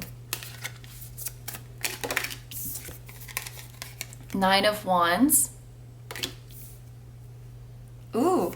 Okay. And Strength. This came out in group 3 as well. And the Knight of Cups. Oh my gosh, it's so sweet. Okay, so we have Leo energy again. This is like the third time that Leo energy has come out. And then we also have water sign energy here with the Knight of Cups. I just want to talk about the Strength card that has come out, because I do have like a personal interpretation of this card, which is soul family, and more specifically like two souls that are best friends and who will be best friends in this lifetime. You know, I guess I was doing this reading with the idea that it's a love reading, but I guess it doesn't have to be for everybody. This could be like a platonic best friend connection, or if it is romantic, at the very least, it's like you guys are friends first and lovers second. Like you have that very, very strong bond with each other. This also tells me that we already knew this, there's a very strong physical and passionate attraction towards you with this Leo energy. I think this person, why is this coming to me, Spirit? You know I'm PG usually. But it's like if they fantasize about you, it's like they want to, I guess, dominate. Like, I don't know, this person has top energy basically. Now, moving on to the Knight of Cups here, there's also a very like sweet and nurturing energy that this person has towards you. It's like they always want you to feel safe. They always want you to feel comfortable. If you guys were together, like in the same working space, for example, they would always be checking in like, is your chair comfortable? Are you thirsty? Is the fan pointing in a good direction? Are you hot? Are you cold? Do you want me to move this plant so that you can look at it better? Like they just want you to be in the most comfortable space anytime. And I don't know if you guys have been on like a date with this person yet or not, but I feel like they would do so much research to find like the perfect environment. Oh, why am I getting butterflies? This is not even for me. This is for group 4 people. But you know, I can daydream too. I can fangirl too. Like they will search for the perfect environment, the perfect music, the perfect night view, and they're gonna like plan.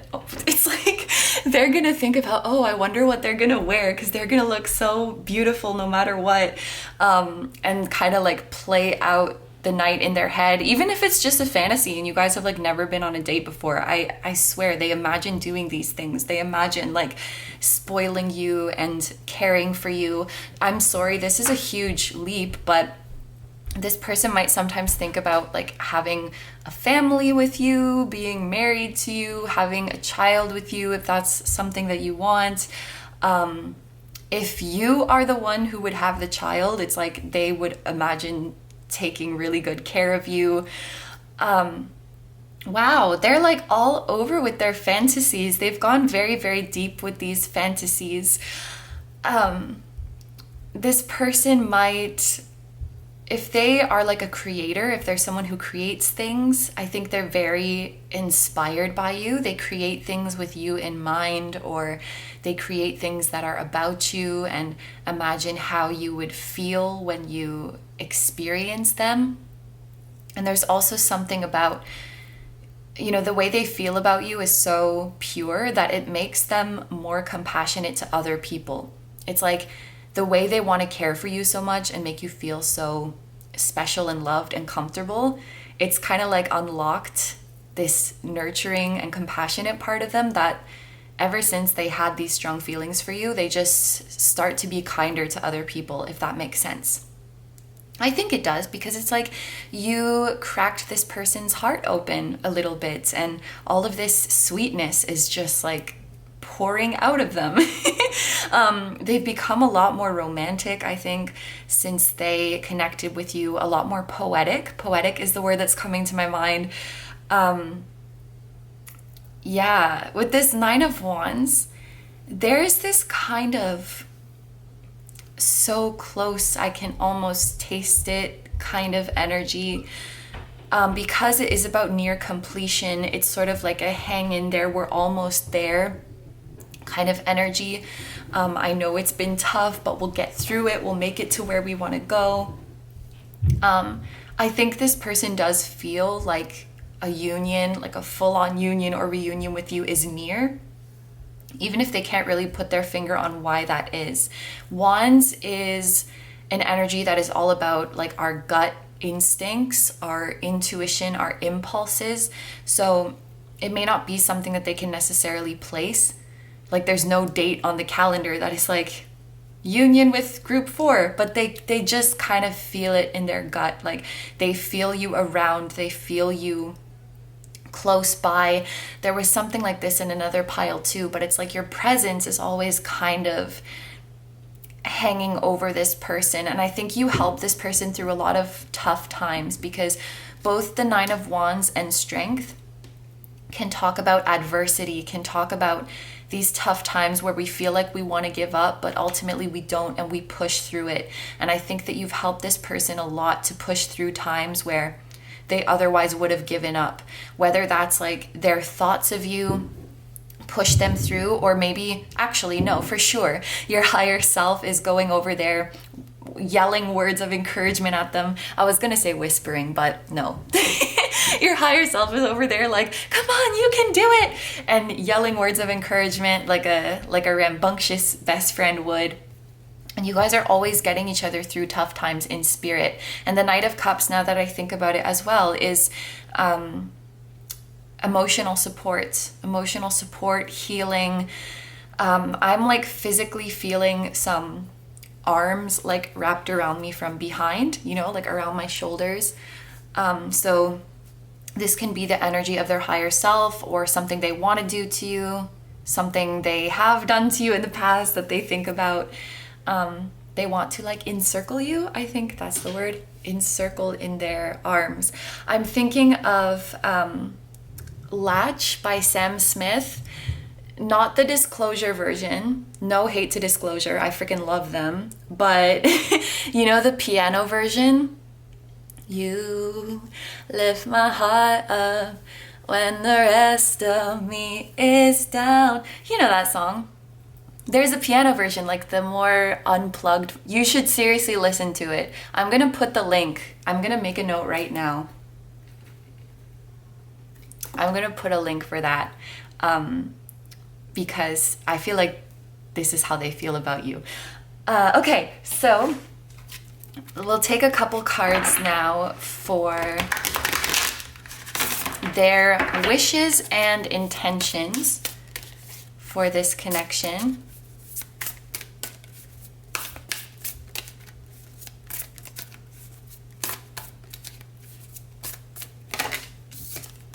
Eight of Wands, okay, and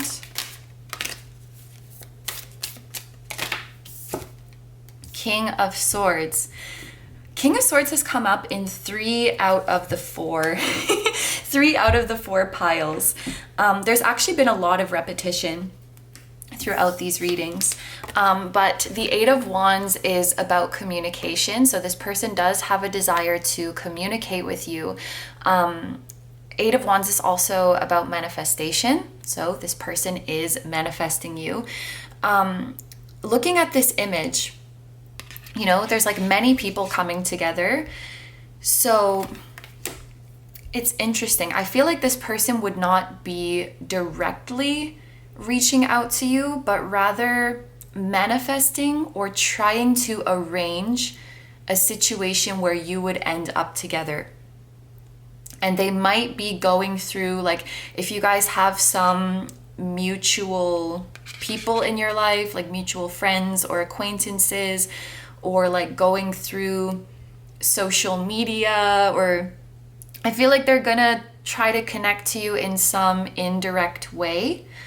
I'm not really sure why that is, but it's gonna be with this full moon. I feel like, yeah, look, and it's so interesting. This King of Swords has been really painting the pictures for us throughout this reading. He's been doing a great job. You see, this actually kind of reminds me of the World person, where it's like the body is facing away, but the soul is like looking over here. It's almost like, you see how it's looking both ways? Like they're checking if the coast is clear to like make a move towards you. And with this facing away, they're like, man, this wasn't my idea. I'm cool as a cucumber. But really they were like desperate to see you, desperate to talk to you, and trying to figure out a way to do that. With the full moon here, I feel like emotions are running really high with this person. It kind of comes and goes, you know, like there's some times where you're just kind of, your presence is hanging around them, and then there's some times where they just like can't stop thinking about you. I don't know, maybe it's like a certain time of the year that comes around when they're really reminded of you, or when they do certain things in their day-to-day life, or hear certain songs that really like remind them of you. But it's gonna be like at a time where their emotions are running very high, and they're gonna just try to like find a way to make things happen. But for some reason, I don't know why it's coming through like it's indirect. maybe it's like you're gonna see that they like watch your story, or they're like attending an event that you're attending, and it looks like they're just going to go, but they're actually going because they know you're going to be there, or like something like that. Or trying to like get into your circle and be like, oh, you know this person, me too. It's like kind of sneaky like that.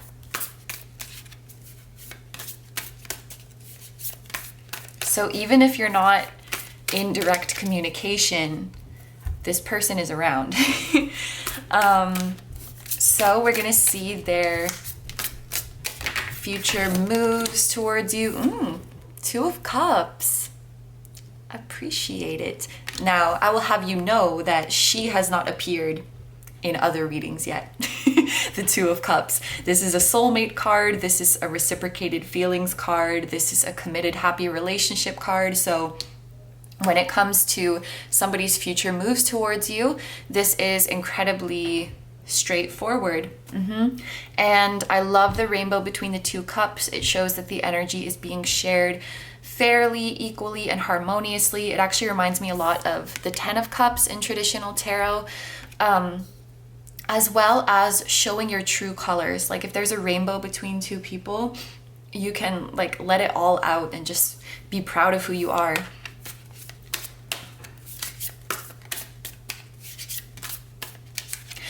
With this sleeping person,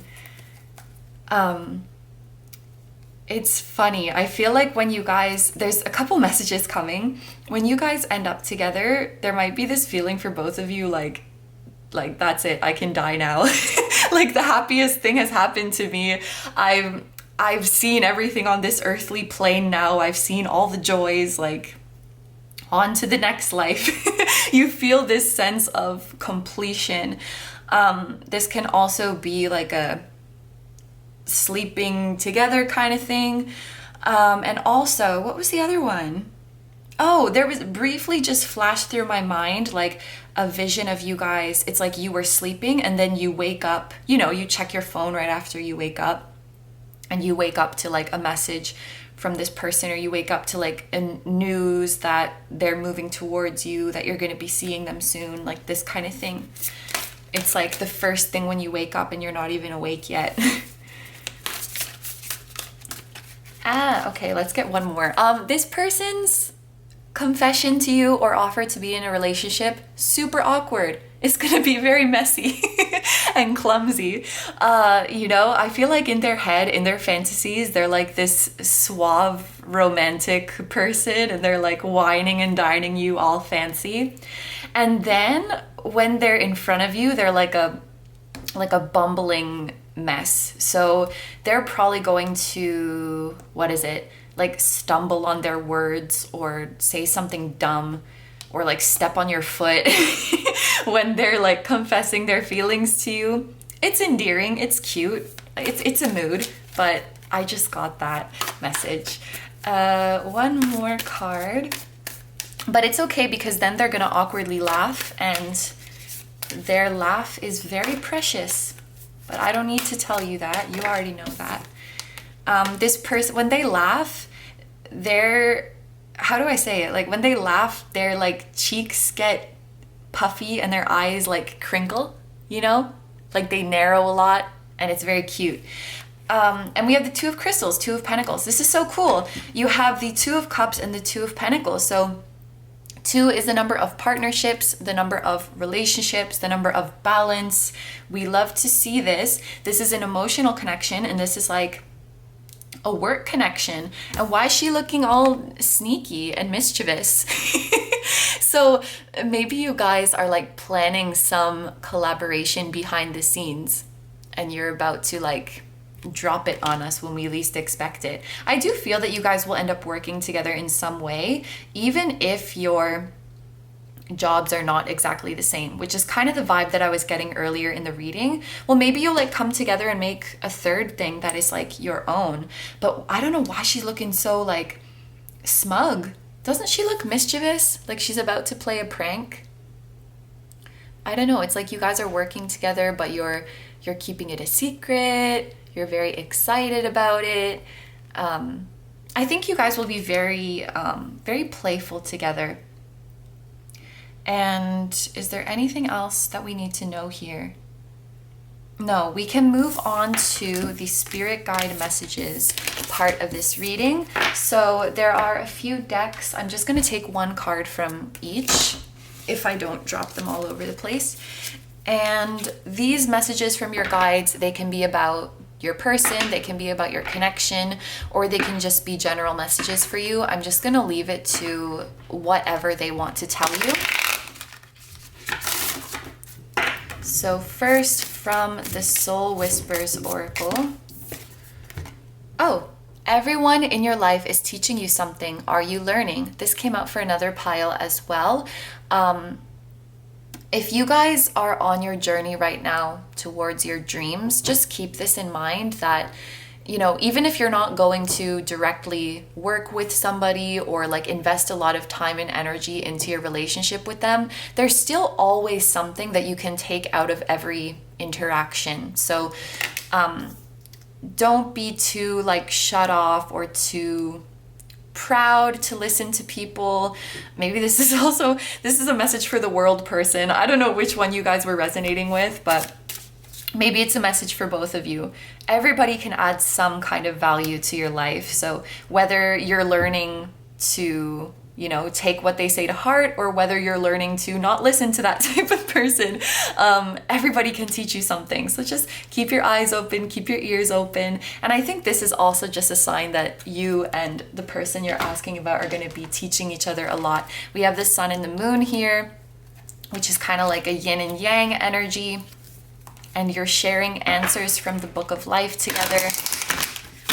I think you guys have maybe had kind of different lives leading up to now, different 3D experiences.